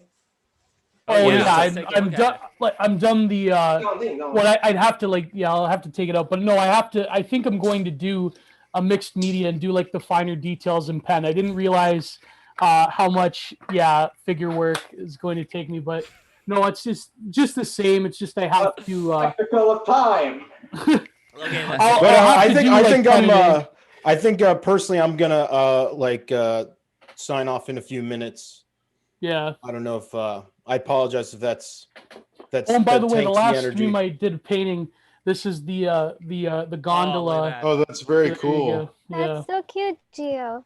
Yeah, gondolas are adorable. But are you gonna do like the what is it the not the gloss? But I can't. Like Yeah, you're I might have to The sealant? glaze it and do some other stuff. Yeah. But Yeah. You'll do some touch ups. It'll be the. It's not the final product yet. No. But It's just the bare bones. But the ultimate thing I think would be if we can, Frank, if you can tell us where you shot this, like what town, then in the town You can't square. dox it. Well, no. Hold on. You don't even know my plan yet. So what we have to do? Can you tell us your address real quick? Is we have to raise No, raise enough obviously. money. We have to collectively raise enough money so that we can make a contract to build a statue in the town square where probably Jessica lives. So there could be a statue of you as the good doctor, Dr. Don Wario, bimbifying and sissifying Jessica like you should. I would And love to meet him again. I think you should. It would be a beautiful thing. And I think it would be great for actually to have him be bimbified. Like, how much money can you pay him? Big fucking watermelon tits. Yeah. Like, No, I'm serious. Because big sexy lips. people are down on their luck right now, like things aren't that good. And it's not, I mean, yes, it is in a way taking advantage of people, but still, I think it would be very interesting to give him a lot of money, Love, raise what money is for your him. What are you saying right now? I I'm want to just, like, raise money confused. for this Sounds elderly like you want gentleman. to fuck a tranny to me. Yeah, he's like, Oh please my take God. advantage of this old man. Please take Hello, is advantage this of the the old man. CIA? I'm looking for this. Can you connect me to the MK Ultra department? Yeah, there's a guy, Jessica, the ethnic man, ethnic, about 5 feet tall. He might Wait. He might be a professor. He might be emailing me about tech support right now. But so here's what we got. We got Jessica.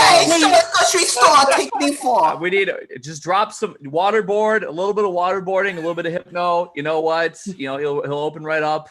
No one's gonna get it. Some ethnic man, take me for justice. Wait, Eggy, measurements. Eggman, are you implying that male to female transgenders are a CIA project? Absolutely. Oh my God. Well, this stream is falling apart. I don't think I implied that. I'm just saying that it's on, it's in their paperwork or whatever, but I'm sure it's it's bad paper. Yeah, it's bad paperwork. But I'm sure otherwise it's a completely organic and non-CIA, non-mind control, non-MK Ultra based, thing. But anyways, no, that was actually just my dramatization of what's going on behind the scenes right now to make this statue come together. I really not, as everybody knows, I'm a radical centrist. I tolerate so much. I love tolerating things. And That's what we love about very you, liberal. Very liberal. Yes. Radical centrist gang, rise up. Did Bob Corp turn his camera on? Chemtrails is actually just HRT.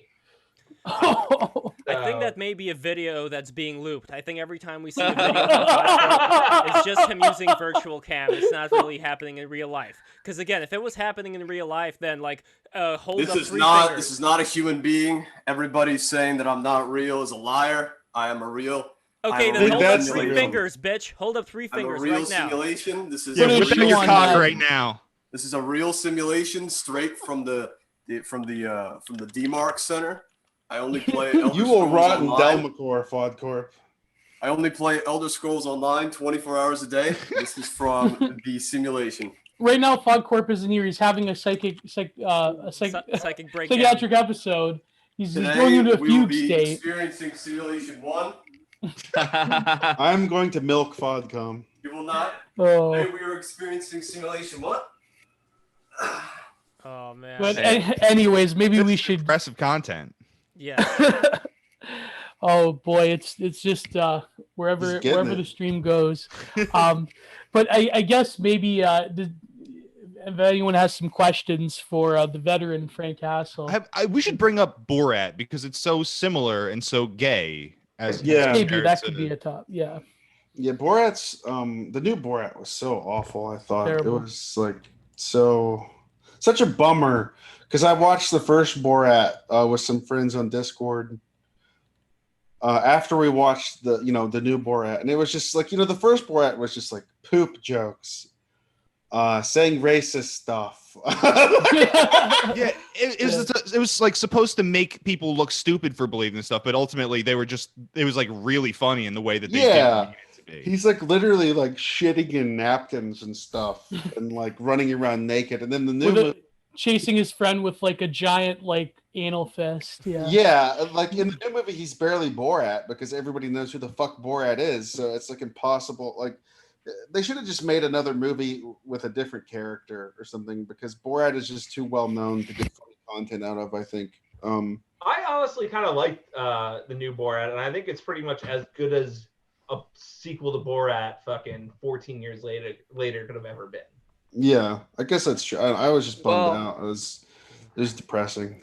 I had to watch it to no review it, expectations but then like I watched it and I was like, wow, this is actually pretty good. And then the Moonblood scene had me fucking howling. That was fucking amazing. I think it just hits you too much with like the propaganda aspect but that's intentional because then Sacha Baron Cohen can be like, well, the reason you don't like it is because you're a fucking right-wing Trump supporter. Not that it's objectively bad. I think that's probably the trick of it. Well, you know what I mean? Since Gives them cover. Since 2016, I think we've had kind of a mask off of a lot of these entertainers like Colbert and so on, where now they're taking themselves so seriously, and we've seen how, vitriolic they are and how dismissive they are of people that don't agree with them. How much contempt they have for Trump supporters. So, like, I don't know if that mask can ever come back on again. Like, if Biden gets to become a president, then what are they even going to talk about? What would comedy look like in general under a Biden regime as opposed to a Trump regime? Yeah. I wonder. Because now it's fucking boring. I mean, studio comedies are already fucking dead at this point. So, like I said earlier, all we have left to really rely on for comedy is people like Frank, MDE, Cumtown, Eric Andre, Twitter posts. Yeah. That's it. That's literally it. Charles Carroll too. Yeah, Charles Carroll. There you go. You would like to think I include him when I say MDE, even if he's no longer. He's not a part of MDE. Not anymore, but you would like to think that having Biden in power means there would be like oppositional comedy to that, but like I just can't see that happening in the culture we're living in currently when it's all just sucking their cocks. Well, all what the happened time. though during the Obama presidency? I don't really remember when it came to. I mean, Stephen Colbert, he ended up becoming like the right-wing parody with the Colbert Report, and there were some funny bits there. But generally speaking, nobody really made fun of Obama. Like there was some comedy, but it was mostly toothless. It'll be even worse this time. There was a lot of Arabs made fun of Obama, like calling him evil and like making really weird edits of him. He caused a lot of awful things in the Middle East. So Muslims, Arabs, Persians completely hated Obama. And what do they think of Biden we should now? maybe like Well, we should start Kissinger's doing. going to advise him, so there you go. Well, maybe we should I start think- doing like a political comedy segment on this show. Absolutely. I think sounds that, like Yeah, like we should have a Fucking we should have a cancer. monologue against Joe Biden. Like I think if Joe I can't believe Biden, what Joe Biden did this week. But in all seriousness, I think that's the problem I feel is that when it comes to oppositional art, it seems that the consideration of like, well, if the mainstream is like, Saturday Night Live, shitlib stuff, then it's like our comedy should be based in red pilled. To me, it seems that art doesn't operate in the same vein, at least good art. It shouldn't be explicitly about pushing a message. It should be, like how later. people bring up Ted Kaczynski, they say like they talk about like over socialization. Yes. Like I feel like that's like what I feel about like Twitter politics stuff and like right-wing politics stuff. It's just like this mind virus of like people who've just gotten like too over socialized, and it's just like bleeds into like everything, and it's just like it's just I don't know what it is. I think when 2016 was happening, like there was like a false sense that like I don't know, your opinion mattered, and then it's like really clear that it doesn't, and like people need to like check themselves, and like I mean you don't have any control over this stuff really, and like it's not good to be just like sad and like fucking like freaked out and like think that you have some sort of like control over things or agency over and what's like happening. I don't know, just like it's just like it kind of just like sucks everything dry of its like content, you know what I mean? It just like well, it reminds me of what we were saying when I'd had my episode last week or whatever that was, how basically in a way it sort of is like this mentality that you have like some kind of significant control is sort of like a placebo of sorts for like your boring, not interesting, things going on in your own life, whatever's going on is like when you go online, if you're some like 45-year-old woman who has her like vote mask on in her profile picture and you have the blue wave emoji and you're in there, you're like going to war and down, it's like every single day you wake up, you're like, in the mirror like this, time for the replies. Let's go. time to Russia. You fuck with the wrong bitch today. Oh, you take your girl mug boss or your girl boss mug. You sip your fucking keto butter bulletproof coffee or whatever it is. Yeah.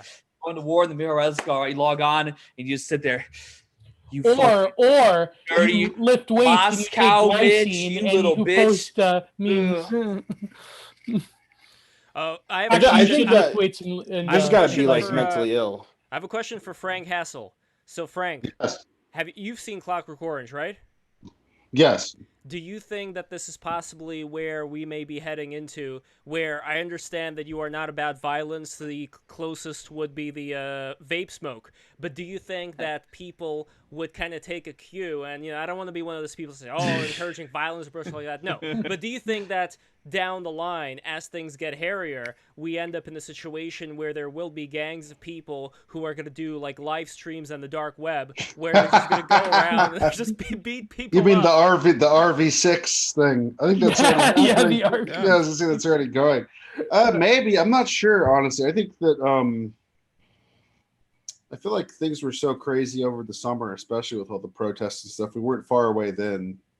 So it's definitely possible in the future that stuff like that is happening, I think. We're actually working on like a vape flavor for Cameron that will be able to kill people or just like knock them out, but like non-violently. It won't count, legally speaking. Frank, are you working on like any like skits with Sam? Like actual Not right now. No, I mean I'll see him over Thanksgiving, so we might work on some stuff then. I don't really know. I haven't talked to him too much about it, but in the future, yeah, probably. Yeah, because I miss like all the fucking skits that that Sam used to do and shit like that, and I feel like there's no reason for you guys to not be making them other than like I guess they're more expensive to make than just fucking. I mean he still does a lot of sketches. No, yeah. Are you sitting on any material, Frank, that you want to release here? I've got some stuff I'm sitting on that I think John is editing right now, and hopefully I know that there have been a couple people on Twitter who have asked me, when is the next hassle coming up, blah blah blah, and the next thing I'm releasing is the boogie thing on the 20th, and then after that more hassle stuff will come out, and I've just been kind of laying low. I haven't filmed in a little bit on the advice of my legal counsel telling me to just chill out and. And do you anticipate any? I mean, of course, you anticipate problems when you fully release the boogie video, but do you? It seems that you live in a different world than a lot of these people, like Boogie and Keemstar. But do you really?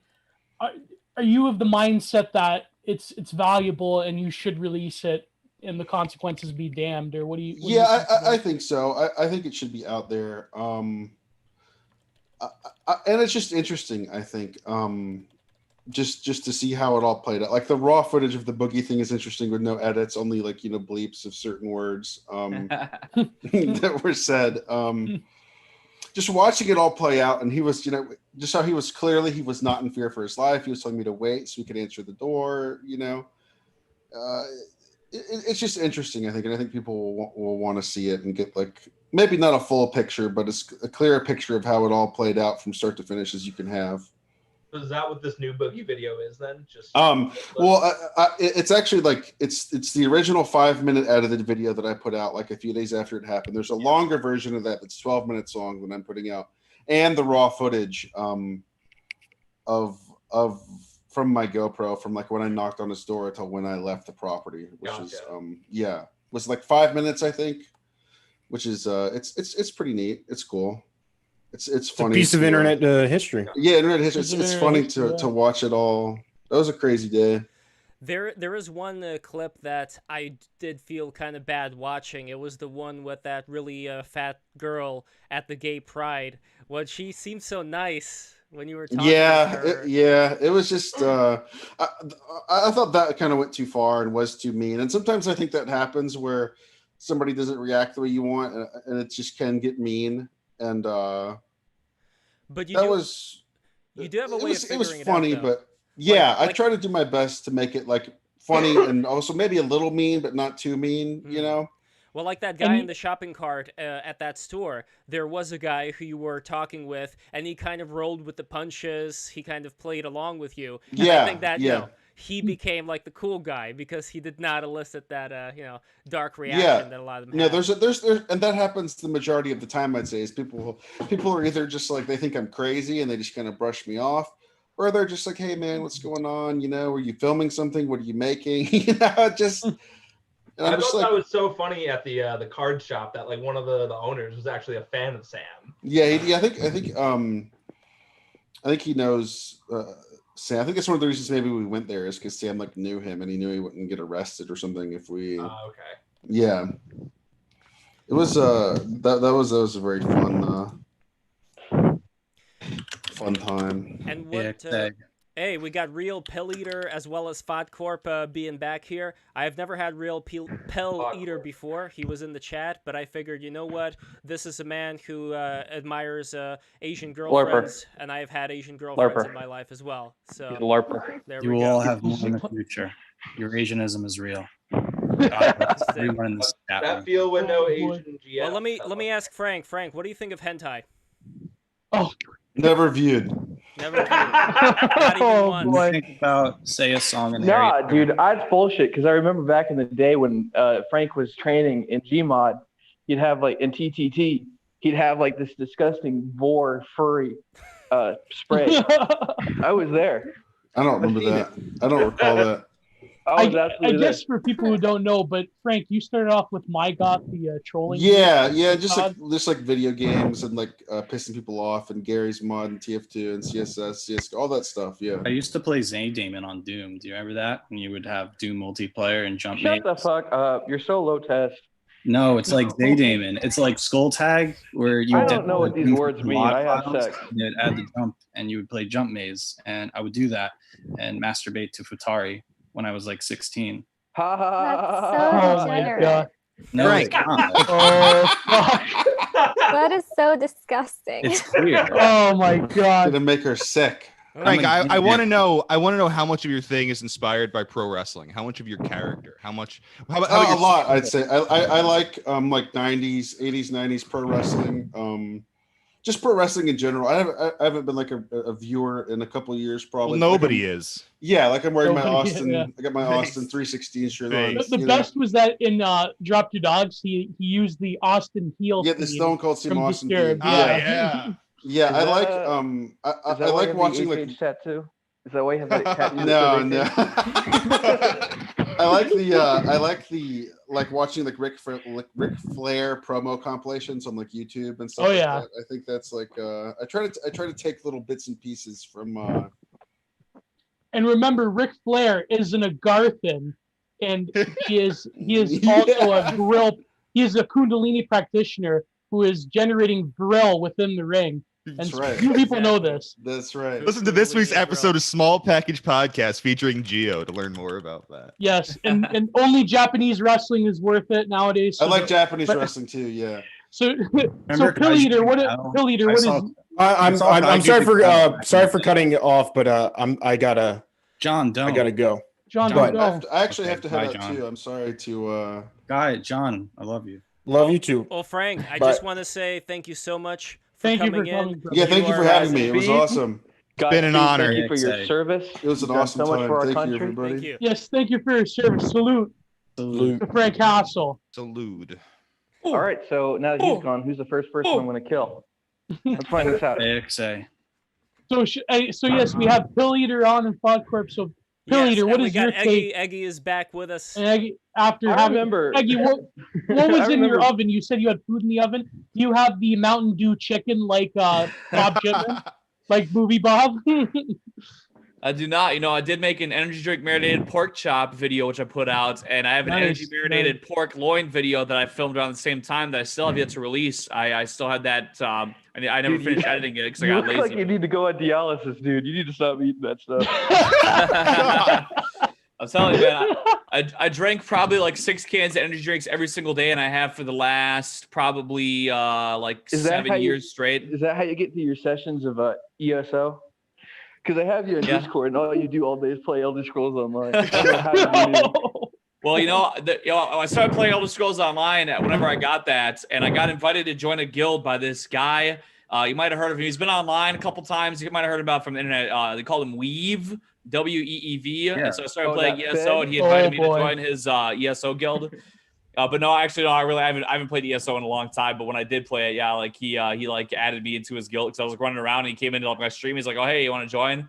And I was like, "Oh, I think I heard about that guy from somewhere." He loves those fucking grindy ass games too, because I see him on Steam and he's playing Destiny 2 all the fucking time. I play King of Fighters 14 all the time. I don't remember asking, dude.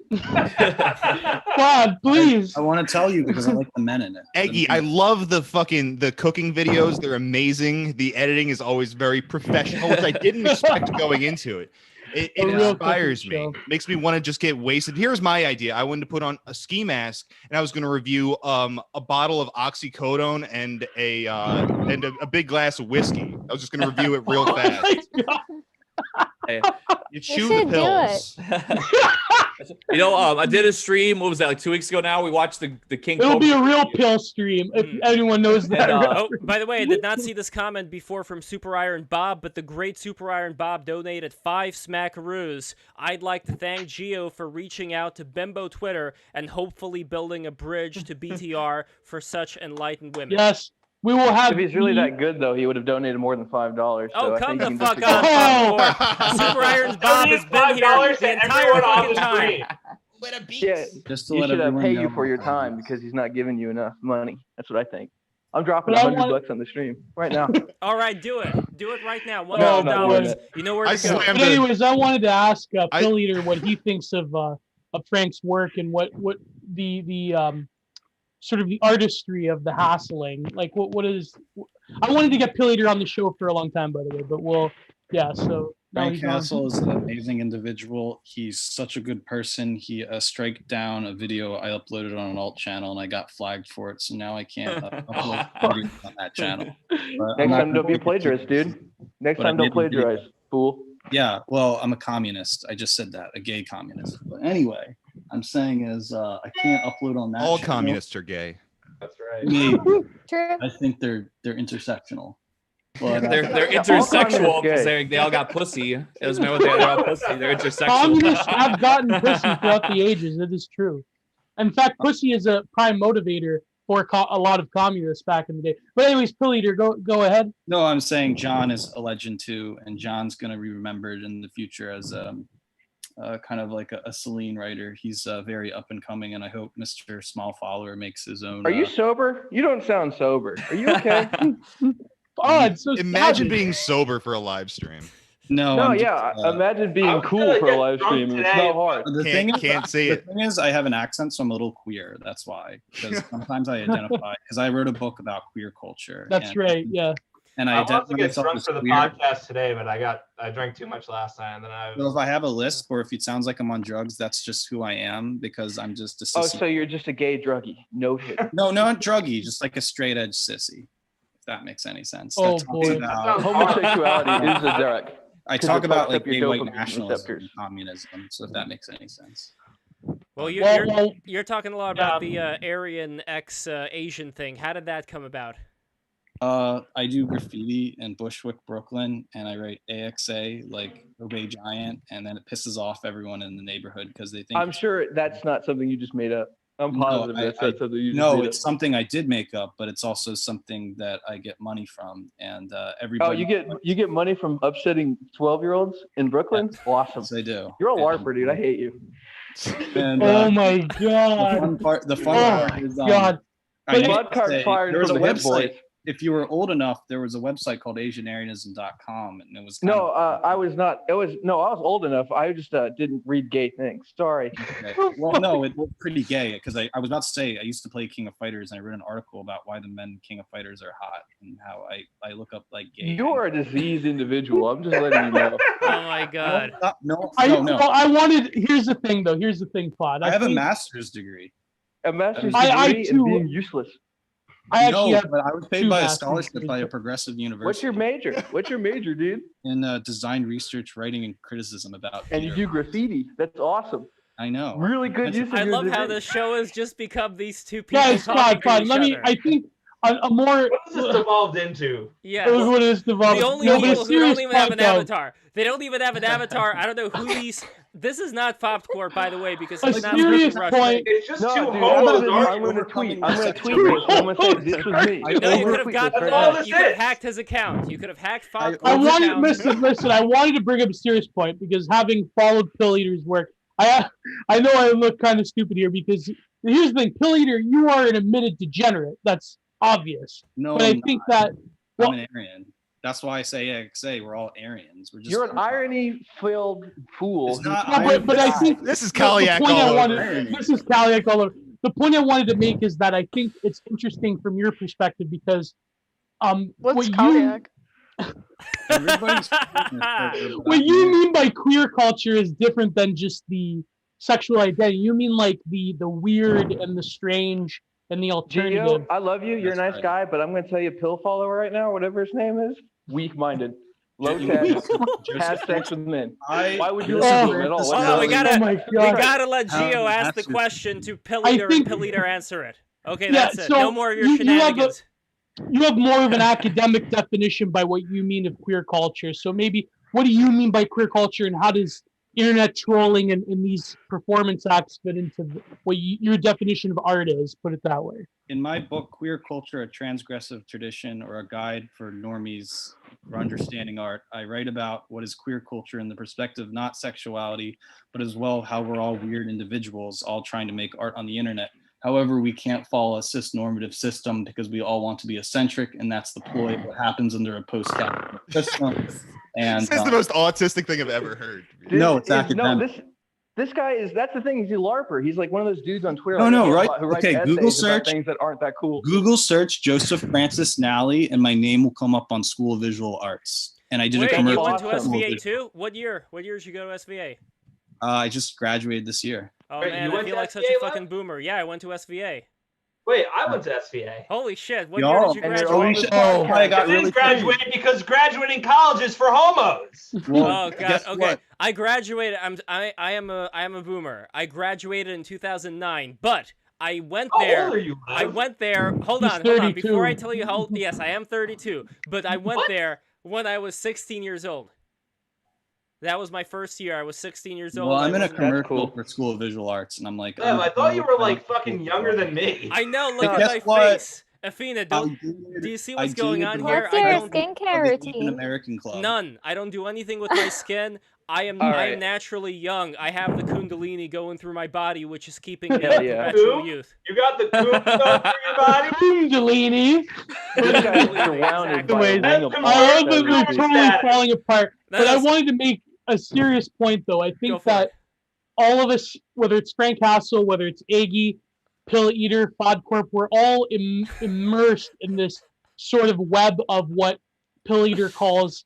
I know it sounds terrible, but what Pill Eater calls like queer culture of eccentric, crazy people on the internet that are doing interesting. Don't use that word with I don't personally believe it's a good definition. I think that phrase is being provocative, but I don't. 3D testosterone is not any part of queer culture. Here's the thing about this pill swallower guy is that his thing is that he's one of those dudes who like gets on the internet and is really smart, but he writes essays about things that are 0% practical ever. He's like, but Fod, I write essays that are 0% practical. But you're and I love you, but like those are useless. White nationalists. Like that's the thing is people want to be labeled so bad, and this guy comes in here, he's like, "Here's my labels. Here's what I think," and all of it's useless. This guy doesn't know how to change a light bulb. Nationalist. There's this guy named Greg Johnson, and he has sex with boys, and he goes. Oh no! And I leaked the file, and he said he's gay. He's a gay white nationalist, and I helped expose that. All white nationalists are gay. What are you talking about, what bro? do you do that like has any impact on society? It has impact. There's that homo nationalism is real, and it was been underground. They use capitalism to exploit people, thinking. Okay, you can't say practical society and then say underground and not talk about the feds. It's underground, but it's a queer culture because it's not important. That's what I'm trying to tell you. All the stuff you talk about is for like stop or free something. people. It's queer. Like you're talking about glory hole people, not real human beings. I'm a queer individual. I'm a gay man that likes Asian. Okay, and that's great, but like I'm saying, that's not like who cares? Why do you like Asian women? Why do you fetishize them? I don't fetishize them. He's a LARPer. But when you say that I like this race of women, then you're fetishizing them. I think he means there's a symbiosis between Asians and white people. You have to read Dick Hebdage Subcultures and Renee Girard's Scapegoat because fetishism is. You are such a smart, dumb person. Hold on, let him finish. No, but the scapegoat. Yeah, let him. There are bad people who fetishize women. And but you're not even Aryan. I'm Aryan. Persians are Aryan. I'm Aryan. I'm Aryan because I believe that there will be a Eurasianist future. No, because Persians are the only Aryans, and you're not Persian. Wait, so I'm black because I'm Italian and Irish. Wait, wouldn't the mix between white people and Asian people are black. be somewhere? Wouldn't the mix between whites and Asians be somewhere around like Kazakhstan, like areas like that? Because you know, like certain people who speak Russian. Definitely. The noble steps. Stop race mixing. I don't get it. It's so crazy to me because you guys are talking to me about being Aryan, but like half of you guys aren't even real people. We should talk about that first. Wait, how do you define what a real Man has person a is, point. FODcorp? How do you define what a real person is? Let's start there. All right. They have their camera on. That defines a real person. Hell yeah, the good point, James. But go on, FODcorp. No, what I'm saying is like you guys are like half of you guys are characters that like have no substance.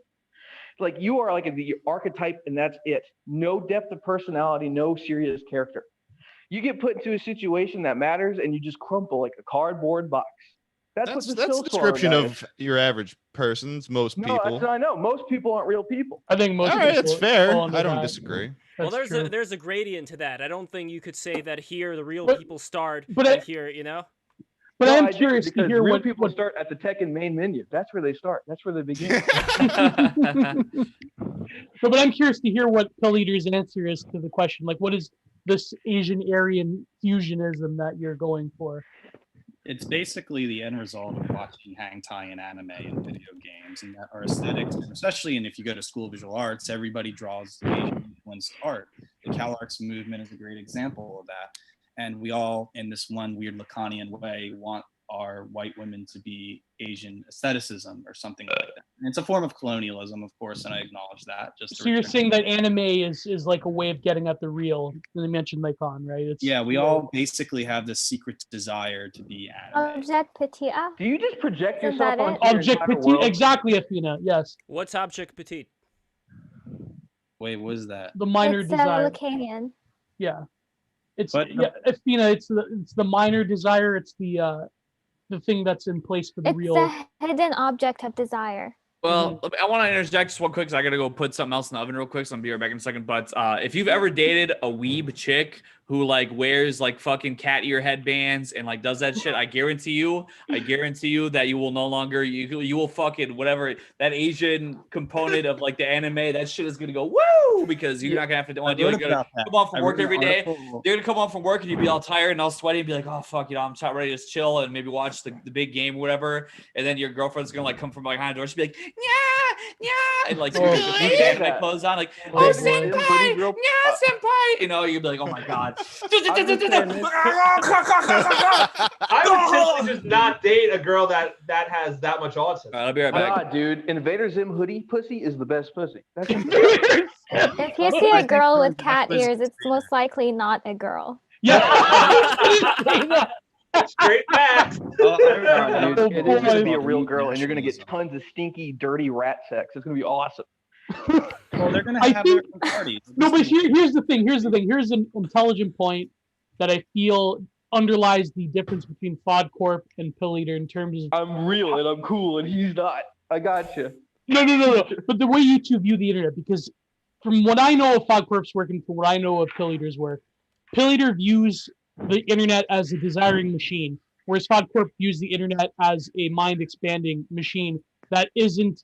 That shouldn't be used as a way of mediating desires and letting them free. FOD Corp is saying that that's wireheading, that's wrong, that's becoming a human pleasure center, whereas Pill Eater wants to take that to its logical conclusion. So it seems that Pill Eater and FOD Corp, they're like two totally different ends of the internet autism spectrum. No, I'm not autistic. I just think I'm a healthy human being because this guy's probably going to overdose on DXM in the Taco Bell bathroom at 3 a.m. That's what I'm saying. No, I'm the straight edge. I beat up drug dealers. I'm a part of. You say you're a LARPer. You are literally like a second. I joined this group called Friend Stands United, and we beat up drug. You join this group. You talk about cyber. You don't talk about what actually matters. You're talking about credentials that have no like.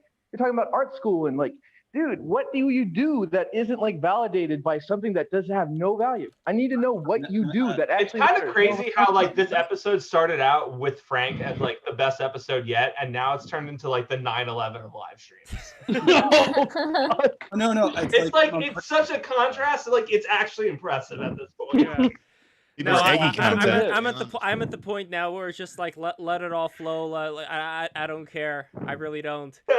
I want to bet what gain subscribers because of this.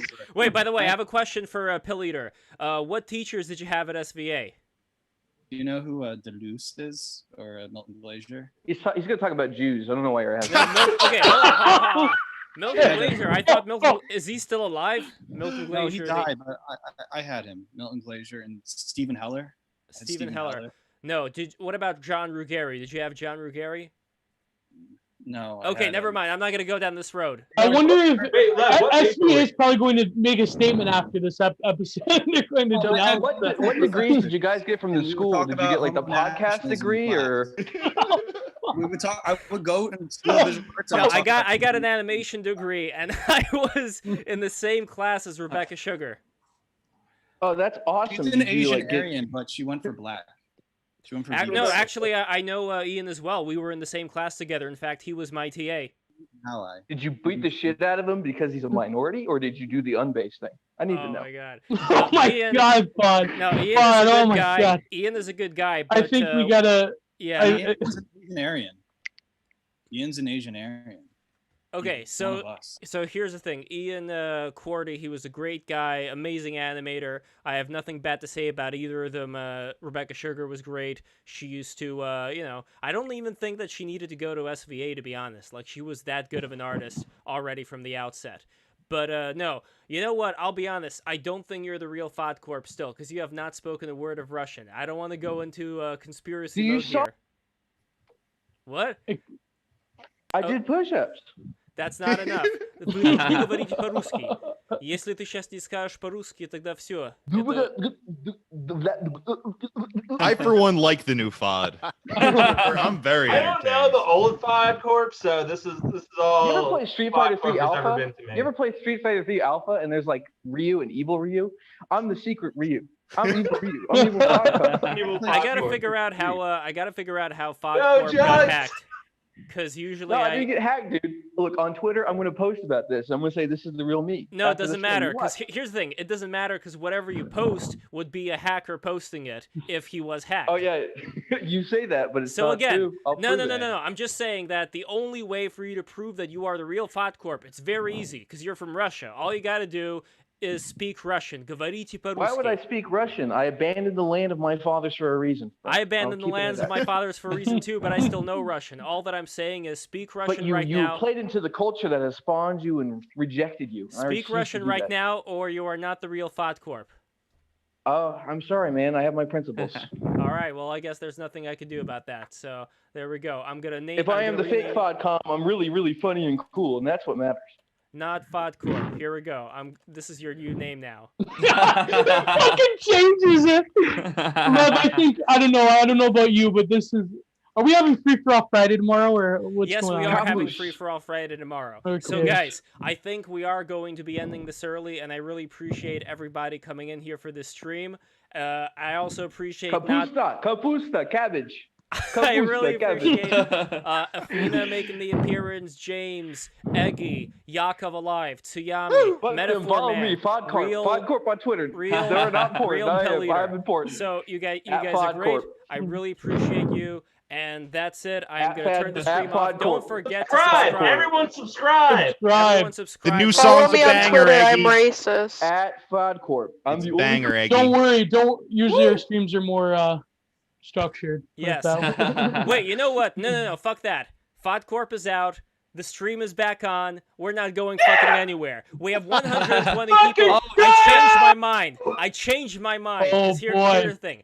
He didn't speak Russian. He's not the real FODCorp. The real FODCorp, he did a beautiful design for us, for our channel. He did the logo, and I do remember him speaking in a different accent. So fake FODCorp is out of here, and I want to, if you guys still want to stick around for a bit, I want to ask Eggy about what you think of Frank Hassel, and where do you think this whole thing is going with the hassling videos, and do you think it's going to get more extreme as time goes on? Woo! I mean, I got something about, hey, fuck the police. We got bond money, motherfucker. Let's go. I don't give a fuck. Let's go. Bitch, hey, that's all we Oh want. my Bitches, God. we get money around here. Bitch, fuck it. We got lawyers. Hey, motherfucker, let's go. Ah, we got bands on deck. Fuck is you saying? Fuck is you saying? I don't give a fuck, baby. Can we get an Eggy freestyle? If I could get one in my presence, my What's life poppin'? would What's be. poppin'? Ooh. Oh my God, yeah, Eggy, are you? Oh, are he's you good to charging up. freestyle? Charging up.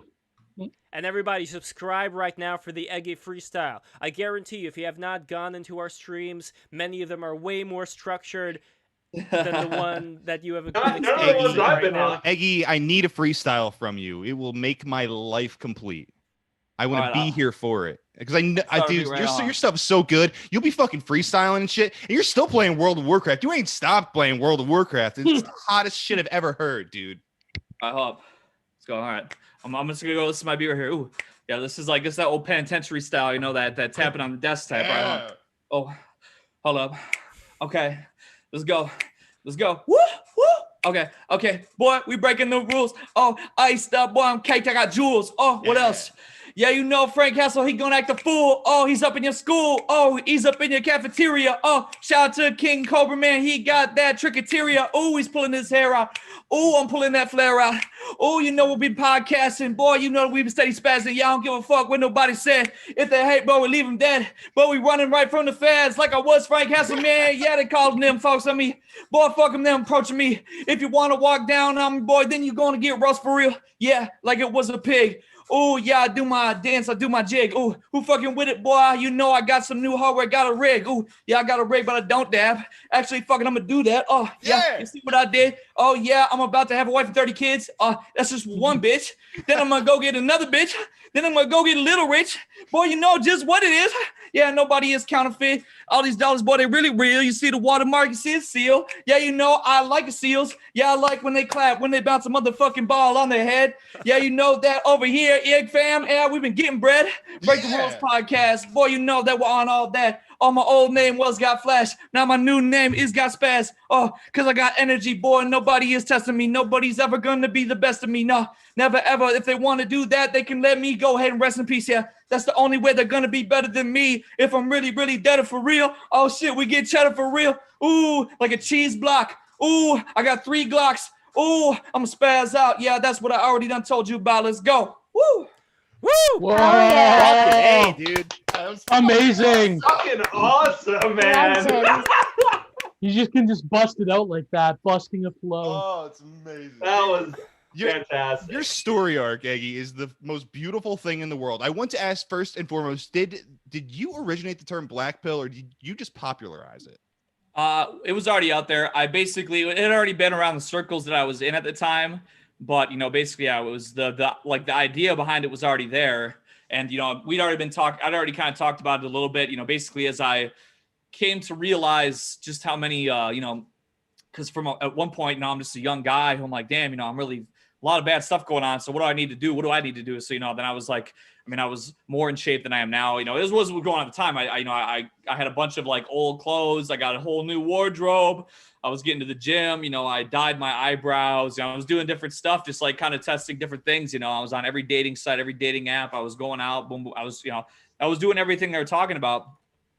But over the time, as time went on, I kind of began to realize that there was, that there was more going on, in the world, that it wasn't just like it wasn't like something that I failed to realize. I realized there was a larger problem at hand. There was a larger sort of, social decline going on than just me personally or whatever. And not to like say that, I'm sure there's other things I still could have done for myself. Maybe that would have been a little more like, that I probably could have done yet, but I just got pissed off because people kept on, I kept on hearing the same things from people. That's the whole reason why I made the original Black Pill video. It was based off of me getting angry at a 4chan thread. As I was reading, I was arguing with people on the thread, and I had a YouTube channel, but it didn't really have very many subscribers or anything like that. Like, I wouldn't get very many views on anything that I posted ever. So basically, I was getting mad at this thread, and I was just like, I basically sat down in my car and I'm like, didn't think I was gonna have to make this video again, but you fucking people, you're not learning. I'm sitting here and arguing with you people on 4chan all day, and so here, I'm not gonna argue with you anymore. I'm gonna make this video, and if we ever get an argument again, I'm just gonna show you this video. But it turned out differently, obviously, than I was anticipating. It blew up crazy, and it just went crazy, and it was a lot more than what I ever expected it would be. But in any case, yeah, I didn't originate it. I had heard of it before, and I think the OG of it goes back to like not quite directly related to like the red pill days, but like it had been around, when like a lot, like in the early 2010s, when there had been like some PUA stuff going on or whatever. Like, I think it had kind of came to be created around then, and it didn't always mean the exact same thing all the time, but it always kind of had that general same theme of like, oh man, everything's totally screwed 100%. It's not like an awakening to what you're doing wrong and I'm going to do it right. It's more of just like an awakening to like, oh crap, this is just everything's really screwed up really bad. So I think and very much that's becoming the tone of society. I think you were a little ahead of your times, or maybe right just on time. Fuck it. But the thing is, now it's post Black Pill, right? And that's something I've been trying to embrace. And it makes me think, honestly, of a verse from the Gospel of Thomas, an apocryphal book. And I'm paraphrasing here. It says something like, look at the world around you. When you see, you will be dismayed. And when you are dismayed, you will be troubled. And then you will be king over all. And I take it to mean like, look at the society around you. You fucking suck on it. You suck on that dick, and you're not going to fucking enjoy it. But once you realize how the game is played, you can kind of play the game by its terms. And whether you like it or not, it's just if you're intelligent enough to do that, and then you can rise above it. And I think that's what a lot of people, it's basically just a long way to say like, think or like act locally. Like do your part in your community with your people, make yourself better. And I think your whole arc embodies that. I think it's a beautiful thing.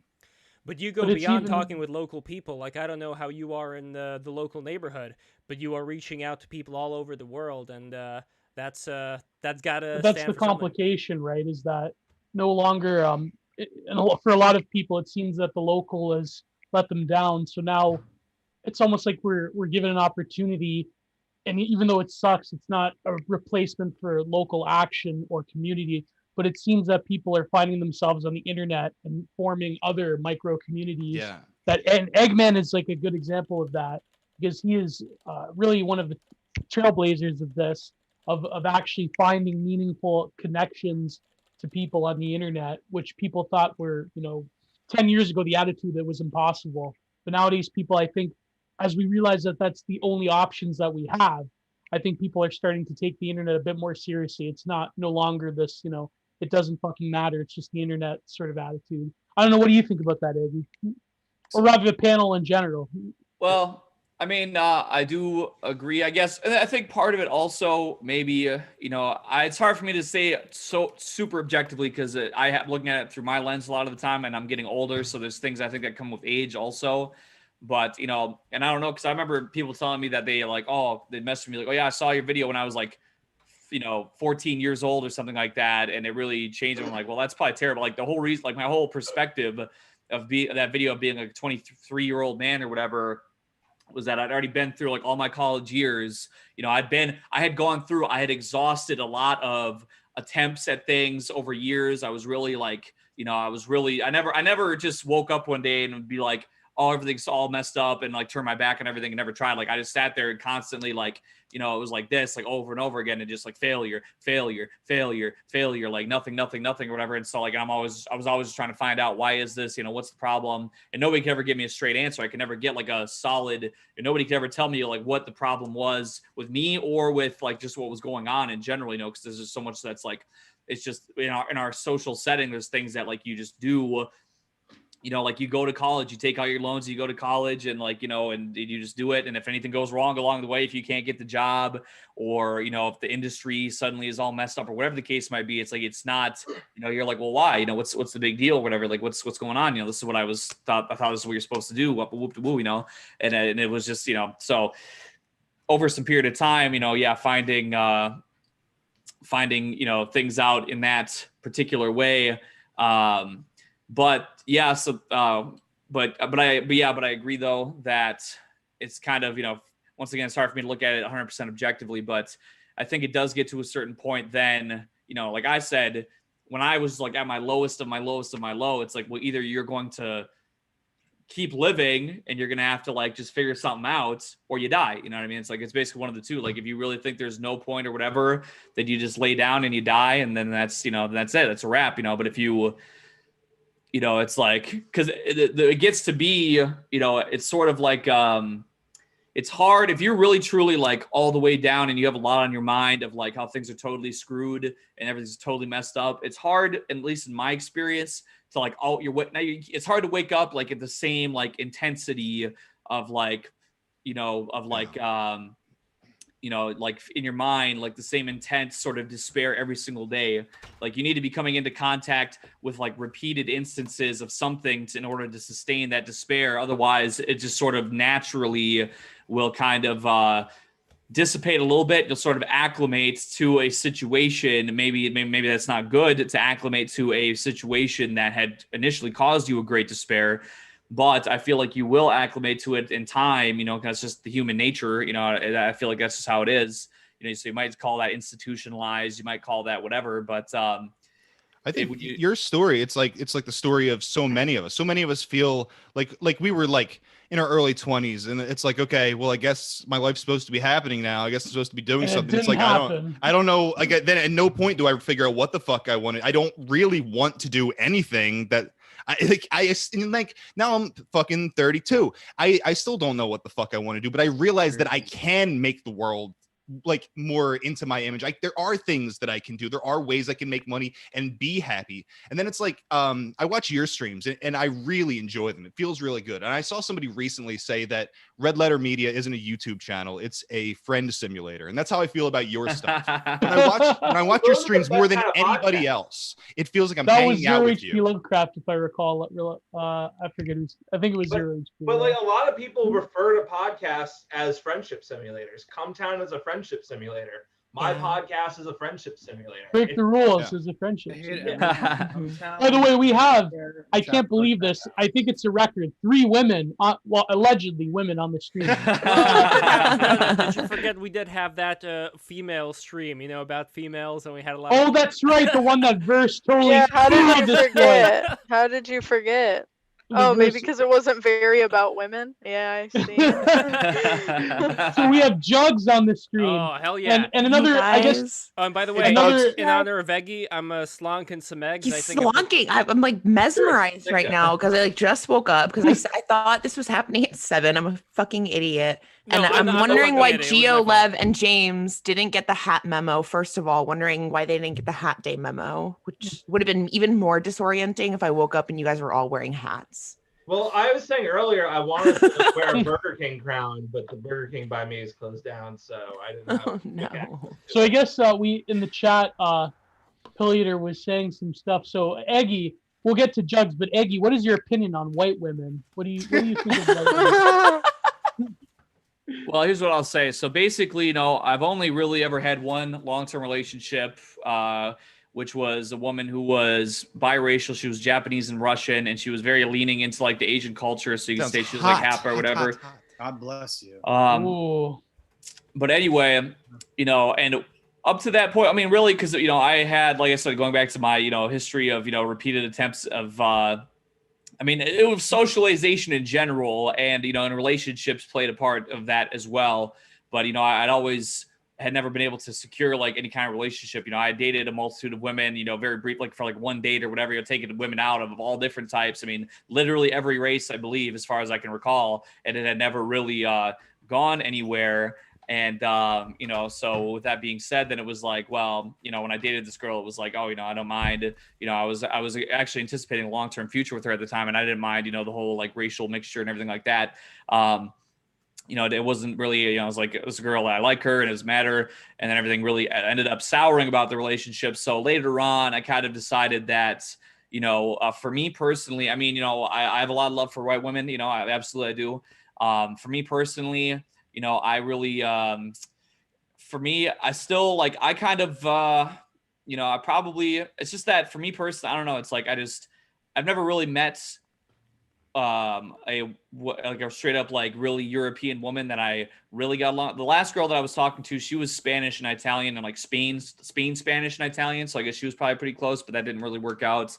But I mean, like for me personally, well, like us Mediterraneans are not white, so don't worry about it. I don't like really discriminate. I mean, I would want a chick who's could be like Hispanic or white or probably like somewhere in that realm would probably be fine with me. It just depends, I just kind of decided at one point that maybe at least I just don't know. It's not that I have anything wrong. There's nothing wrong with Asian women or anything like that either at all. Obviously, like I said, I dated a woman who was relatively, people would consider her to have been Asian if they knew her, without knowing her background or whatever. But it's just kind of like, I feel like I would feel like I wouldn't want to have a child that is just like so much going on, like of their history is like so complex that they might not be able to like, have like a direct knowledge of their history a whole lot. Well, race mixing's not a big deal if you plan to move to fucking Vietnam anyway.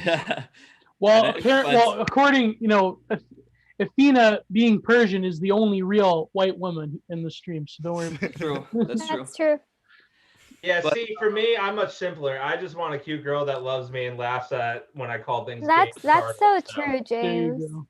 That's so sweet, and that's so true. I don't care about like racial purity. I mean, I'm Persian, and my fiance is white. Like he's Irish, French Canadian, and I love him, and I couldn't imagine myself being with anyone else. What was his experience? Also, by the way, I'm just curious. Did he go to Kuwait yet? Meeting your parents and all that? What was that experience like for him? Yes, my parents. It was weird because we went to London first, and that was his first time out of North America. But then from London, we traveled to Kuwait, and it was a huge culture shock for him because it's just, Kuwait is insane. It's like Dubai, which is like so crazy, but he got along with all of my family and they all love him. That's great. So it didn't turn into an episode of 90 Day Fiance. Oh my God, we were actually discussing that and we emailed them. We wanted to do it. That would have been We were gonna do it. That would have been great. One of the only couples that would have worked out, probably. Yeah. I can imagine. So there's a couple on there that worked out. Yeah. I would imagine Charles sitting down, wearing some Middle Eastern clothing, smoking a hookah pipe, in this very yes, and exotic looking setting. we did that. Nice. We did that on a stream of his, which is on his YouTube. It's called Kuwait Living, and it was just me taking him around places in the country. It's really funny. You should watch it if you haven't. And he's wearing like the traditional garb and everything. Nice. I'm looking. Wait. Yeah. Wait, you're engaged to Charles? Yeah. Oh, I didn't even realize that. That's fucking awesome. Jeez. That's based. A doll's eyes. Based alert. So I guess Jugs is new to the chat. So Jugs, what did you think of this crime against humanity that we put on today? So I missed the entire thing. I slept through all of it. I missed the hassling. Did he show up at someone's house? I need to know everything now. Did you paint, Joe? I want to see the painting. a little bit, but I have to touch it up and everything. Well, so, the ironic thing is that the hassling was not done by Frank, but it was done by fake Fotcom. So, I that was see. very interesting. By the way, Athena, do you recognize this beach over here? I just found this on Google Maps right now. That looks like it's close to my house. Oh, that's, It looks like Is that Miami. That's Kuwait? crazy. It's a nice looking beach. Is it a nice beach? I mean, it looks nice. Yes, I actually recognize that beach because the country is so small, but it's in a city called Salmiya, which is like 5 minutes away from my house. Nice. I see some restaurants here too. Carino restaurant. Let's see what else we got here. I just love looking at Google Maps and just finding all these different places. Jumeri Mesila Beach and Hotel and Spa. Yeah, that's a nice hotel. New Mouset Hospital. Okay, that's a. Let's see. I want to find something to eat. I don't know. Where would you recommend to go if we were to go and eat in Kuwait? I see all these blocks, by the way. I would say go to Trapani, Trappane, which is the best Italian place in the country. Nice. Nice. And also, I see over here you have Shake Shack. That's good. You have Al Baharna restaurant, Kuwaiti food. Al Boom Steak and Seafood Restaurant, Rita Restaurant. Your pronunciation. Sir Kuma. Sir Kuma. What is Sir Kuma? Sir Kuma. Well, Lev, maybe we'll have maybe in Kuwait there will be a night now that if Joe Biden gets in, maybe there will be a 90s revivalism in Kuwait, if you know what I mean. The bombs will go, you know what I mean? No. By 90s revivalism. No, we need to avoid if Joe that. Biden gets in. Well, I mean, I know. Kissinger, he's on the advisory board now, apparently. So. By the way, Sir Kuma, that sounds like what a Coomer would be if they were royalty.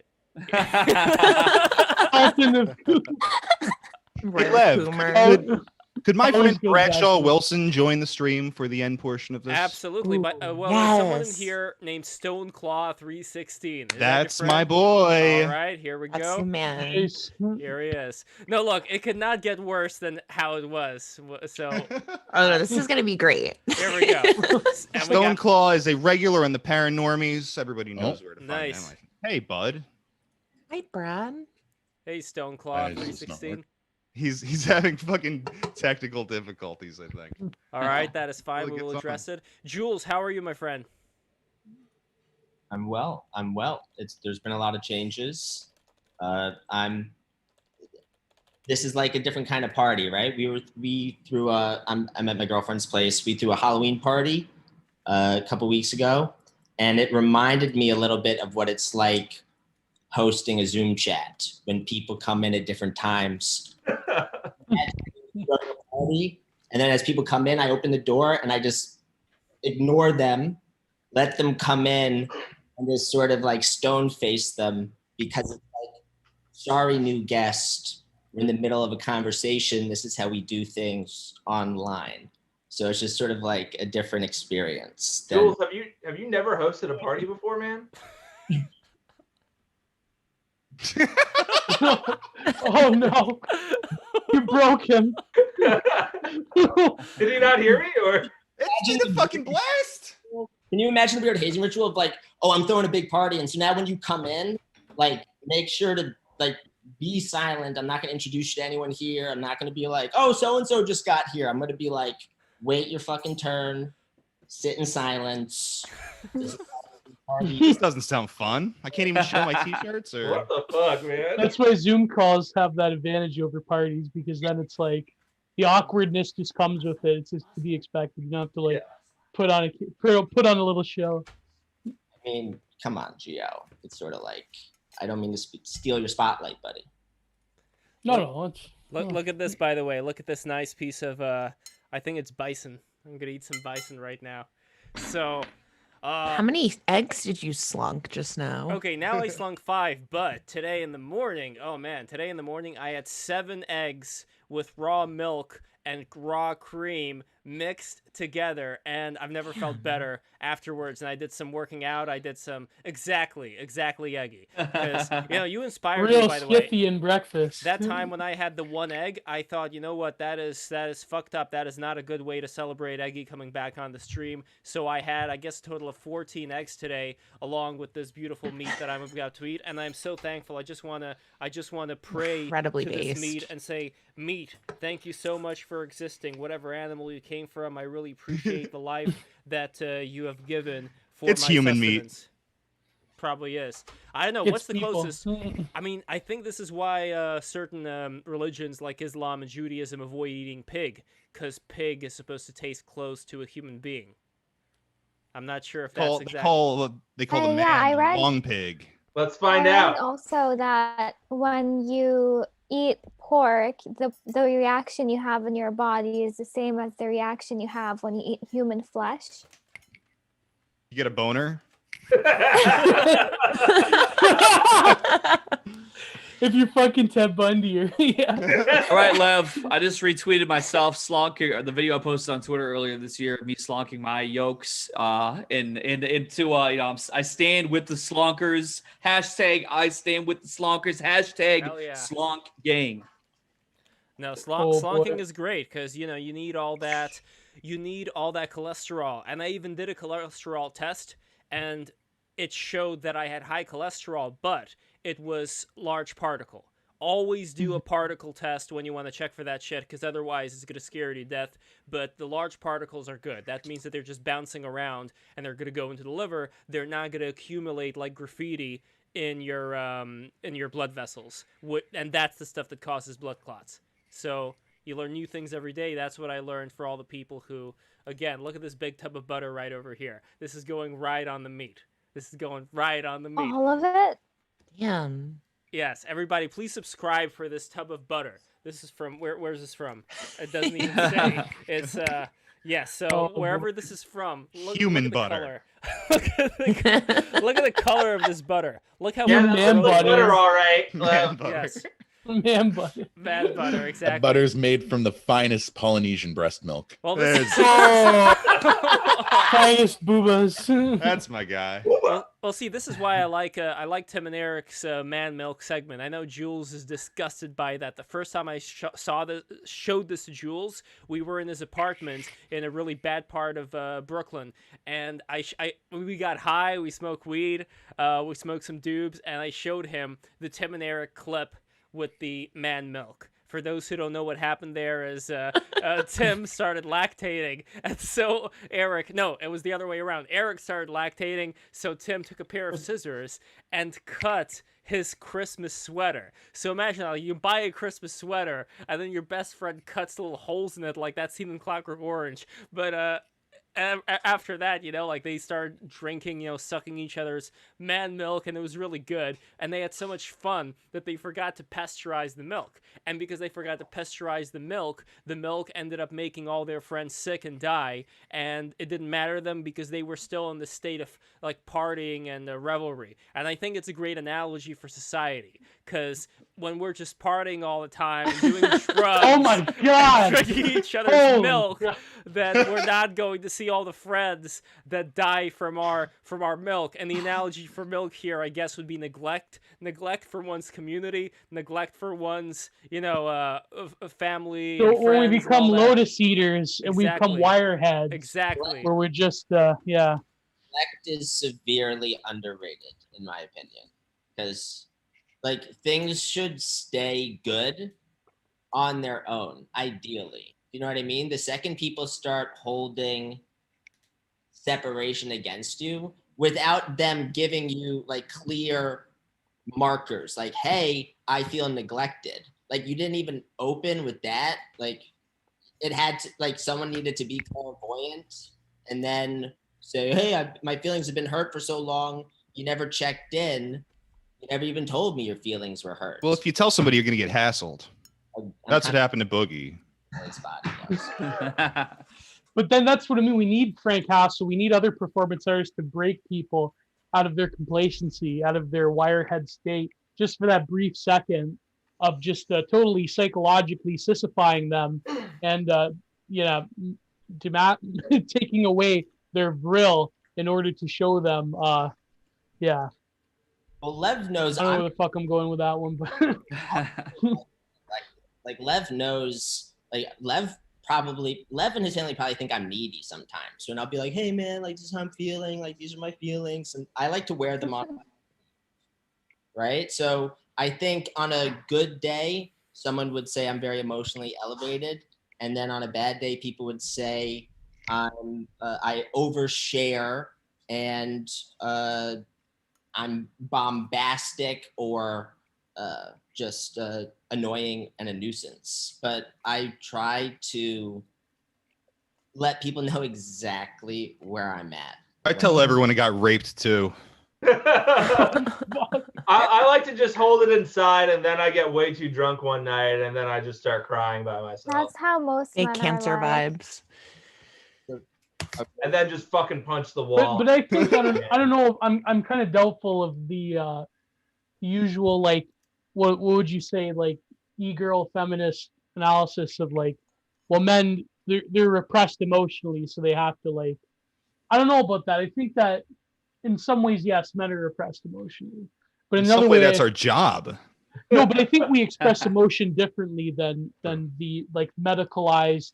Like you have to like go to a therapist type of stuff. I think men are different that way. I don't know. I think that men like to deal with their problems alone, whereas women like to vent to like their partner or to their friends. Yeah. Well, women are more Men social. like They to need keep it in. that pat on the back, and it's fine. That's what I'm there to No, give but them. Hello, ladies. Men need a different pat on the back than emotional affirmation. It's a different. Men need to be recognized for different things, I think, than an emotional sort of affirmation of affect. Men, I think need a, and this is only me speaking, I want to speak for everybody, but I think men need a sense of whatever thing that they did that it gives them satisfaction, that it's something that impacted some level of creation. I feel like we're just telling everyone to go lift. Yeah. I don't know. I have my personal Slonk eggs and lift. Exactly. I have my own personal therapist, Dr. McGillicuddy. He helps me out a lot. I used to be more like needing to vent and stuff back in like high school and college, where it's like now, like, I don't know. I feel like I've been through it all and I'm kind of just repeating the same cycles where it's like, I don't need to vent because I've already been through this whole situation already. I don't know if anyone feels that way or not, but I relate to that a lot, actually. That makes sense to me. Okay, good. I still think that men should vent because I agree. sometimes we don't understand why you're upset, and you just Women saying it's that they don't nothing. understand why men are upset. That's classic. I swear, I like communicating. I like communication. I like understanding each other. But oh my God, it's like just tell me what's going on. Men never talk about their problems, but you should. Super Iron Bob in the chat said doing shit is part of dealing with emotions, and I think that's key. It's Right. like maybe And men that's have lifting. more of the ability to like compartmentalize stuff, and women really just let it all fucking hang out. I know some very emotionally open men though that vent to me about things. I think it's because men have trust issues, so it's hard for them to find someone to vent to and be emotionally open with. I think also for me now, like as I've gotten better at screenwriting and like screenwriting a lot more than, because I couldn't write when I was in high school or college. I was just terrible at it. And it was right after I dropped out of college that like it finally clicked for me. And everything I pour onto the page is, you know, whatever emotions and feelings and things that have been going through my head. So I think for me, the venting has turned from venting to people to just pouring it out on the page. Right. So it's funny, in my relationship, I think I'm kind of like more the female in the dynamic, and my You're the sissy Jules. Frank back in here, for the love of God. Frank is going to complete Jules' sissification. We'll get Dr. Don Wario back in here. Yeah. Jules, you mean Jessica? No, wouldn't it be Julia if it was Oh, Julia? Joel, there, even better. Julia. I feel like By the way, Jessica show it is to a my good- friend Julia on Twitter. I feel like Oh, Jessica crap. is a good trans name, though. I feel like all trans Jessica. women are named Jessica. Oh, that's true. Why is that? Or Charlotte. Charlotte or Jessica? Those are the two. I should go for Alabama. I would like Alabama. No, that's kind of like a porn star name. Yeah. You know, It's like unique though, I think, as far as Alabama a trans name. Hannah You'd have to Montana. spell it like with a Y and an X or something like weird, and like a heart instead of an A or something. Yeah. Alabama. Like an anime, like trans porn. Never mind. Never fucking mind. Wait, by the way, I am kind of no, I'm not fully serious about this, but there is a thought. Again, like I know I'm harping on Jessica so much, but what would it take for someone who has been, you know, brain warped like that by? And there we go. By the way, for those who did not see the painting, here it is. Here is. I have to ink it though. I'm The going good to doctor. outline everything. in ink. Beautiful. The good doctor, Dr. Don Wario, bimbifying Yeah, Jessica. I fucked up his face. Oh my god. But when it comes to somebody like this guy who's like, I remember he said like he was Filipino or he was I don't know, South American. I don't know who he is, but he has a lot of machismo in him. And you could tell that from the conversation. This old guy, no relation to internet culture whatsoever. But would it be possible to pay a certain amount of money to him for like supporting him, his family, so that he could actually like be in on the joke and participate in like some bimbification ritual and like wear a dress and stuff like that? Like to have somebody who is so What the fuck, Lex? What the stop it! Stop it! If you want to save any sort of legitimacy, then break the rules right now. Please don't complete that thought. Please, just don't. I missed my everything God. tonight. You guys got past 2,000 subscribers too on I YouTube. know, yes, Did we we? did it. Holy Congrats. shit! No, we got past 2,000 subscribers yesterday, but now we are at 2,043. Oh my God, we are all the way shit. live. Yes. All the way live. Thank 2,043. Guys, subscribe more. There's way more of you than 43 people here. So subscribe Thumbs right now. up. Thumbs up the video because we have 7 haters thumbing it down. You only got the subscribers that I showed my Yeah, I was. I Those logged are on. 7 boogie alt accounts, by the way, that are coming it I was down. about to say we're gonna send Frank Castle to their houses. It's fine. That's what I said earlier. I logged And on to John all will be 7 the- of my YouTube the other accounts to camera. dislike, so that way you guys would be more motivated to do even better. I still want you guys to get to high on the supply of 2,000 subscribers. I mean, it's a great achievement, and I congratulate you heavily. But I just want to make sure that you guys are still, it's kind of like how we were talking about how Ethan Klein and these guys, and when they get too high, They'll just suck each other's cocks off. You got to make sure that doesn't I happen. wanted to help you. Knock him down a peg a little bit. Yeah, because Just a when you little suck bit. each other's cocks, then all the cum, it just goes into the stomach like Chris Chan recycling. So, Rod Stewart all over again. the gerbil. No, okay. The World gerbil baby was cum. who was the gerbil? That was Richard Gere. Gear, whatever. Yeah, Richard Gere. That was the gerbil. wasn't that an Eminem song? I'm not sure. I mean, it's like a famous urban legend about Richard Gere and gerbil, and the other guy who you mentioned. He had to go to the hospital because his stomach was too full of cum. They had to Yeah, pump he had stomach. his stomach filled with cum by 9 Marines, and then he couldn't show up for Raw. the night. Who among us hasn't been there though? Come on now, Jack. Let's be honest. Was that a fucking South Park episode, Lemmy Winks, or no? Oh, I love Lemmy Wings. Yeah, the Gerbil King. Mr. Garrison, their teacher, got Mr. Mr. Slave. Slave, yeah. and Mr. Slave got the the gerbil up his ass, and then the gerbil found another gerbil, like a dead gerbil skeleton in Mr. Slave's ass, and then he had to go up, and there was like a whole song and everything, like this adventure of the gerbil having to go up. And I think that is also an analogy for society. Like we are the gerbil, and we are stuck inside of this gay person's ass, and we have to keep our way. Yes, we have to that get is the modern American landscape. Yeah, we are dying inside of a gay person's intestinal system. That's too real. That's too real right there. I love it. It's amazing. That's what I came here for. And we have some comments over here. We have found Lev Fetish from Putuna. I'm not sure what you're referring to, Putuna, because I don't know when this comment was done. This was done right before. Okay, Lev, psychic vampire, goddamn Lev, LOL. Okay, I think that was about the comment I did about Jessica. Okay, anyway, gender fluid, stream tension rising, Lemmy Winks, and WikiLeaks. Oh yeah, that was another good episode. Okay.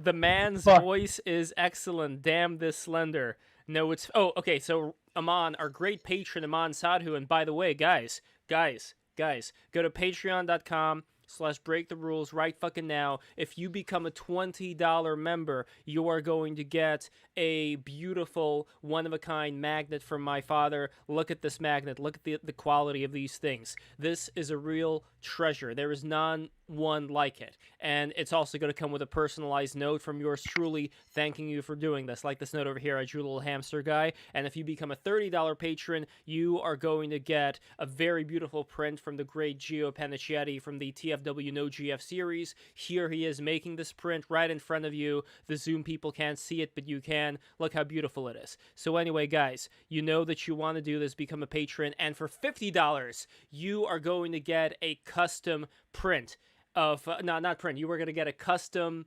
wooden magnet for my dad. Whatever you want, whatever design. And also, all of these patron tiers come with Jules being your personal Jesus. Jules, can you tell us a little bit about what that is? Jules will suck you off. mentally, he will. Wait, Jules, I'm not hearing you. Gio will suck you off physically. I'm busting up my wallet right now. What's the Patreon again? Patreon.com/breaktherules. Here it is. If you don't subscribe, I will come in your eyes. Exactly, and that kind of rhymes. I want updates like this is something else. I can't believe this. Full-time job here. I'm not sure, Lev, I guess you don't want me to write a personal note to anybody. I'm not sure. I'm like a phantom on the show. What? I'm like, no, dude, you told me yourself that you were taking right now time for the job. And I want to not lose my job. I understand. I'm going to be a homeless person. I get it. You understand? We're in New York City, and I'm like... Well, there's your first mistake. It's like...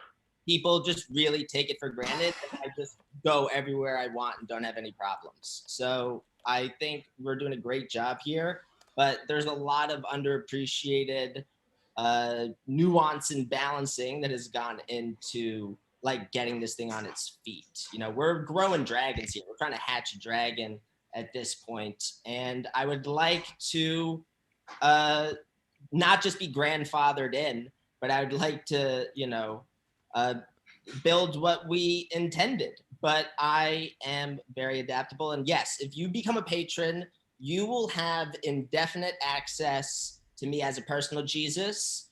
You're going to have to show initiative. You're going to have to knock on my door. You're going to have to send me a message. I mean, my phone number is on my Facebook page. Strangers can You're a sicko. Whenever they want. If you watch this, you want to find me, I'm not hard to find. So you want to reach out to me? Jules wants to be found. You know what I mean? You have to prove. You have to show up on Jules' doorstep like Tyler Durden. You have to prove your worth to Tyler Durden. I'll be easier to reach than Gio. I send Gio private messages and he just ignores me. I ignore every private message. Yeah, he's so bad at DMs. I am bad at DMs. Hey, don't give me this bullshit. Oh, Jules has got a head too big. It's like I got the smallest head on this show. I'm just okay. That's a normal size head, a normal size shaft, all pretty average. Jules will give you a personal phrenology reading if you subscribe to Patreon. Byzantium Archon in the chat says Jules is upset about being put behind the paywall prison by Warden Lev. Gio, have you lost weight? A little bit, but I am a little turned on in his visage. I wasn't gonna say anything publicly, but I have recently experienced a certain illness that is going around, and it's been 2 weeks, so I'm fine now. Not fine, like I have a bit of I have the. You got AIDS? What? Yes. That's why you're losing all the weight. I have bat AIDS, if you know what I mean. But I tested positive for the bat AIDS. Holy shit. Yeah. So now I kind of know that the whole global lockdown is complete bullshit. Because if I'm not fucking taking up, not jinx it. Knock on wood. But no, I'm in all seriousness. It's been 2 weeks, so I'm pretty much. I think I'm apart from like a cough here and there. I'm pretty good though. It's been. Yeah, my old roommate Steele has it, and really the only thing is he just can't smell or taste. And I've just recently gotten my taste back. Thank God.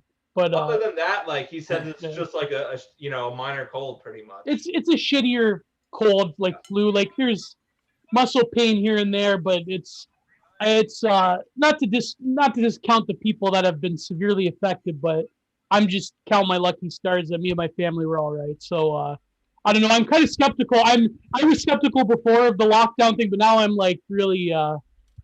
So say no more. But yeah.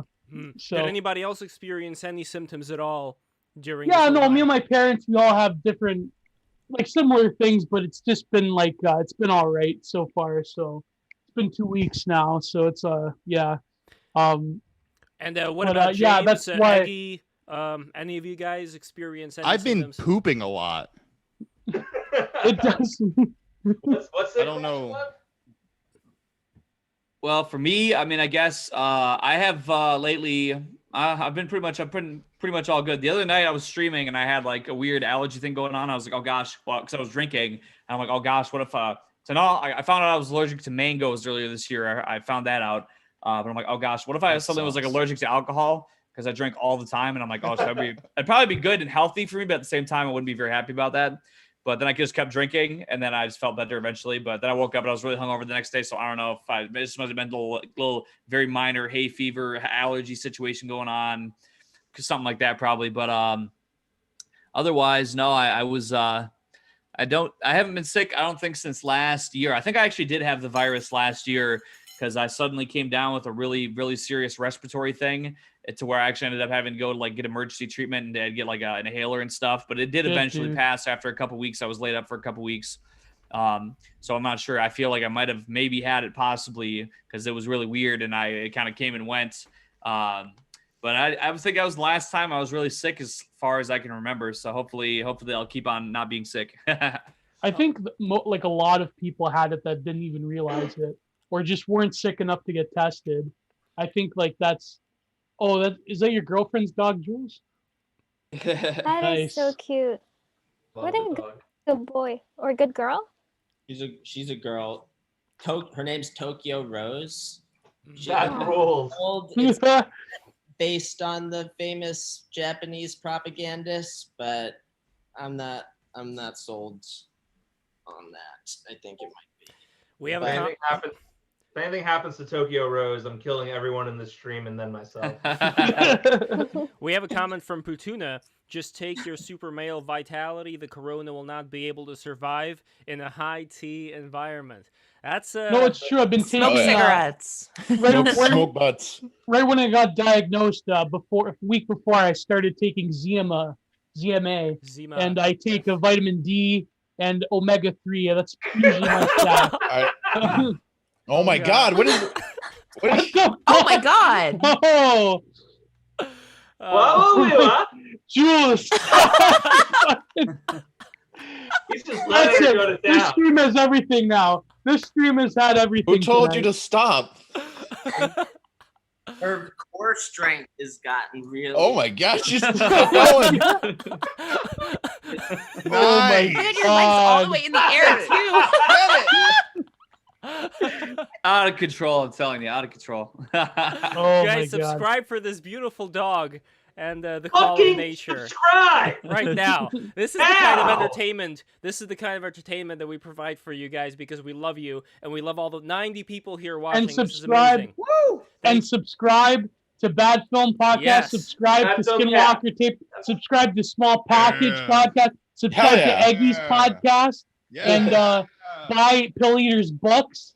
And even though he's not here, but yeah, shill everything. Shill absolutely everything. Buy my art. Shill graphics. We need graphics for people. Yeah, we'll have in the description and subscribe to my D Live, MK Ultra Money. Wait, why are we shilling? Is it over? No, it is not over Oh, yet. Well, ExodusAmericanus.com. Our showmanship. We're here. What's the Gumroad? We're at the because that's on Gumroad now too. I should know because I'm subscribed to it. Yeah, so Frank Hassel stuff is on Gumroad. So okay, here is first link on Discord. MK Ultra Money D Live. Here we go. What is next? Skinwalker Tapes. By the way, Skinwalker Tapes, you guys are on a different live streaming service. Can you say a little bit about it, why you prefer it as opposed to the other one? Yeah, I mean, I guess we do shows on D Live. It sucks cock. You can pay me in lemons. They're fucking worthless. Yeah, lemons are worth I don't shit. fucking. Yeah. If I'm on YouTube, the show gets shut down fucking 66% of the time, approximately. So fuck that. I was trying to do Bitwave because like it's not D Live. I hate fucking Chinese lemons on D Live. This is what we're doing now. This is what I've been reduced to. But the numbers have been fucking awesome, and the show's never been better. And if you haven't listened to Skinwalker Tapes, you should go back, go to ExodusAmericanus.com, go scroll down a little bit, check out the Halloween episode. We went for 4 fucking hours. It's got good content, funny jokes. We all get plastered, and it ends with Jugs doing tarot readings, and it's a fucking great show. Matt killed himself. Matt killed himself. Wait, hold on, Yakov. You have a problem with getting the Chinese lemons on D Live? You know what they say when D Live gives you lemons, you make lemonade. So yeah, teespring.com/stores/Yakov-alive. Go buy my shirts. I have a Terry Davis shirt, and fucking Frank Hassel owns that shirt. So it's cool. Nice. Oh, wow. I need to start making shirts. People have been asking for them too. And by the way, I might have a website soon to sell my art directly. About shirts. Because the Canadian government gives people money now for just having a business. So Teespring is so easy to just like make merch and like, make money off of, and to satisfy people's like want for merch too. And you don't have like a bunch of shirts in your house that no one bought. You know, I can't endorse Teespring enough, honestly. So Teespring, that would be the one you would recommend over all the other shirt companies out there. I haven't tried any others, but Teespring has worked very well for me. Teespring's good. I know people use Redbubble, but Redbubble doesn't let you withdraw money unless it's in increments of $100. So if you just like sell a shirt and it's like, hey, I need like this, $12 or whatever right now to throw in my tank, you can withdraw from, well, it still takes a couple days, but it's just you can withdraw any increment of money from Teespring. Yeah, it doesn't have to like meet a cap. What about Threadless is another one? Is that right? Threadless? Or no? Am I wrong? Well, there's also Printful. Don't do Printful. They take like 70% of your profit. It's insane. Printful sucks. Yeah. We need Break the Rules shirts. We're going to have one. I'll get my buddy Stout to design it, but we're going to have one. It's called Entering Plato's Goon Cave. Oh my god! You should make your Ruth Bader Ginsburg. Oh no! Yes, you should make that a shirt. Since I can't own the painting, I would like to have that on a shirt. That would be great. Yeah, I promised it to my friend Danny, who's also been on the show. He was on the Monarchist stream versus Libertarianism. But Lev, if you could throw up the Ruth Bader Ginsburg painting, I will do that right now. Throw it up. And also, we have a question over here. The question is from Wong Kai. Wong Kar Y Superfan XOXOXO. Wait, Lev, can you get Gio to repeat why he started his site? Something about the federal government? Is there a new subsidy? Yes, RCMP. My activation word is moose. Google gave the Canadian. It's called Shop Here. Google gave the Canadian government some like ridiculous amount of money, and the Canadian government, they've been quite generous during. Unlike you burgers, Americans, the Canadian government's been quite generous throughout this lockdown. Yeah. But yeah, so Google Shop Here is a program where Google gave money to the Canadian government for people who are artists who have small businesses that want websites. So they gave me a legit website designer to make my own fucking merchant website. So yeah, I will hopefully have it up and running sometime soon. I have to get back to this person, but I will, because I don't want to use eBay or Etsy or anything. I want to sell it to people directly. So yeah, that is my Ruth Bader Ginsburg painting that got me quite a bit of clout when she went into the when she went tapping my foot on the ground, if you know what I mean. So she looks like she's in a free fall. And they That finally painting retired her terrifies me. hologram. It's a print. I was inspired by Francis Bacon, obviously. If you know the story behind his paintings, he did a series of Pope Innocent paintings based off of the Velázquez painting that he was obsessed with. But it was a way of like like all Irish artists, he was like, "Ooh, I hate the Catholic Church," and he was a gay dom. So sorry, sub. So he had this resentment towards the Catholic Church. Like Aleister Crowley. Yeah, but basically he wanted to create this iconoclastic image of showing the Pope in the time of death on his throne as this like sheer horror of this like nihilitative nothing, right? But me, I'm taking that same sort of iconoclasm and applying it to like a secular saint, which is Ruth Bader Ginsburg. I know it's kind of hand-fisted and all of in pseudo and all of that. You know what's interesting about it is that it looks like a RPG boss that's gets dying. materialized. Yeah, yes, yeah. Exactly. RPG boss. Yo, Lev, quick unrelated question. Have you put tax forms on Patreon? That is a good question. I think that this is our think you first have to year. up to a certain level, This is our first year, so we're gonna go through that rigmarole when it's gonna be tax season. So it is not time yet, but it will be. It literally, since I hit over 600 now that I've earned from Patreon, they're asking me to fill out a W-9 form to get paid. Oh shit. So am I just putting individual sole proprietor, I guess, for this?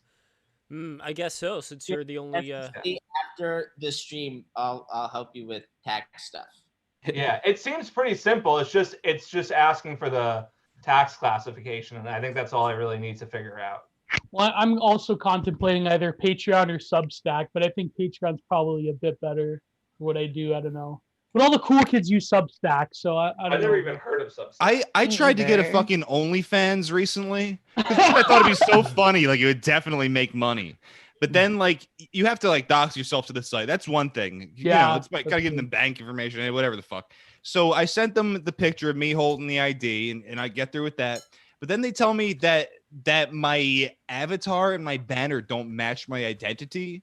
So I guess you have to just totally dox yourself to be on OnlyFans. Right. It's terrible. You gotta dox your asshole. Yeah, it's dox your ass. You have to have one asshole pick. You have to put yourself in those like gynecologist stirrups to for OnlyFans. Present yourself. Sorry to cut you guys off, but I unfortunately have to leave. Well, Fina, it was so Thank good you for you coming. to come in. I really appreciate it. The pleasure is mine. I love you all, and I hope you all have a good night. You too. Thank you so much. You too. Have a good night. I'd like to Good talk night. Kuwait. I'd like to talk about Kuwait next time. Yes. Yes. Get into that now. I'd love to talk about Kuwait. Instead I have of a saying feeling I that have to go. instead of saying wait, you should have said Kuwait. I have a feeling if Joe Biden steals this election that we're going to be talking about that region again very often soon. So if you know what I mean. Oh, man. Probably not Kuwait, but probably Iran, because Yeah. Kuwait is an ally of Israel, even though they say that they're not, but they are. Yeah. But I ran so far away. Oh, All right, I'm gonna stop on, now. Lev, I'm reloading. I'm gonna stop now. All right, guys, I think this may be time to end the stream, and I really appreciate you guys sticking around here for all the chaos, and I think it was beautiful chaos. Jules, you weren't around this time, but we had a fake FOD Corp in the house, and there was a lot of ruckus, and it was good, it was beautiful, and I love and respect everybody who was watching it.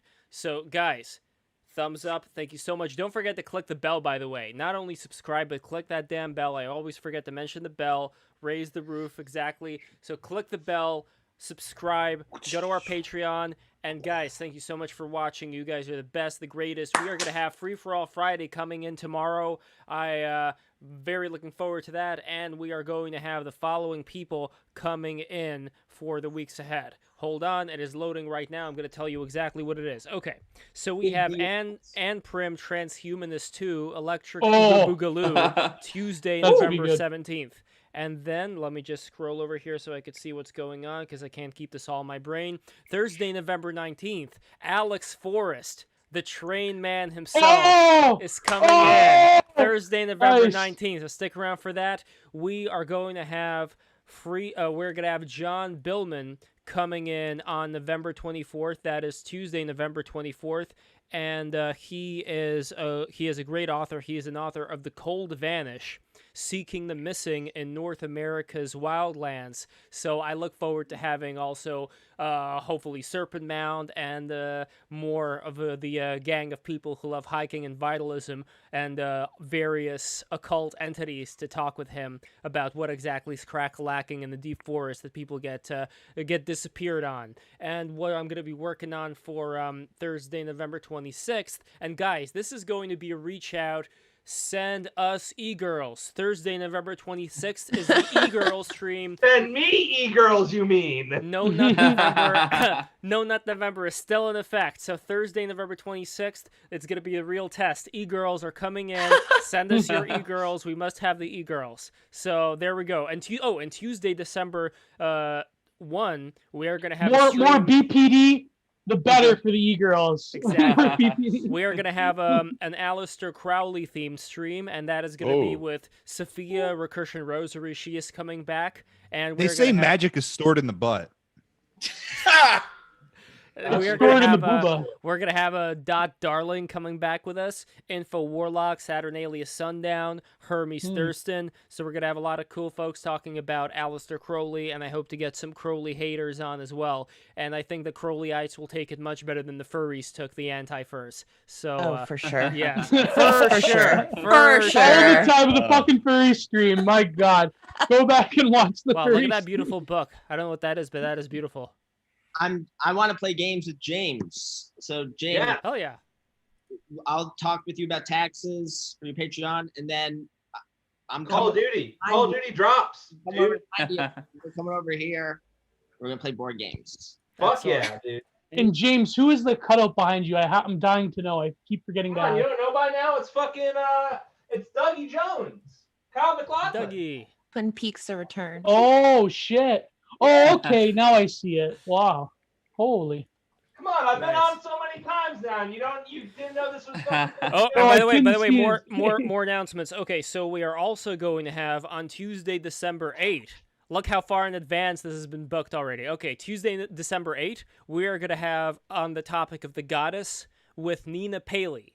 Nina Paley, she is coming on the stream. She is a New York animation friend of mine, and I hope to bring some other people along as well, a lot of Vitalist Twitter people, and we are going to have on Thursday... My friend Joan Pope sounds like a good fit for that stream. Definitely, I would love to have her on. Yeah.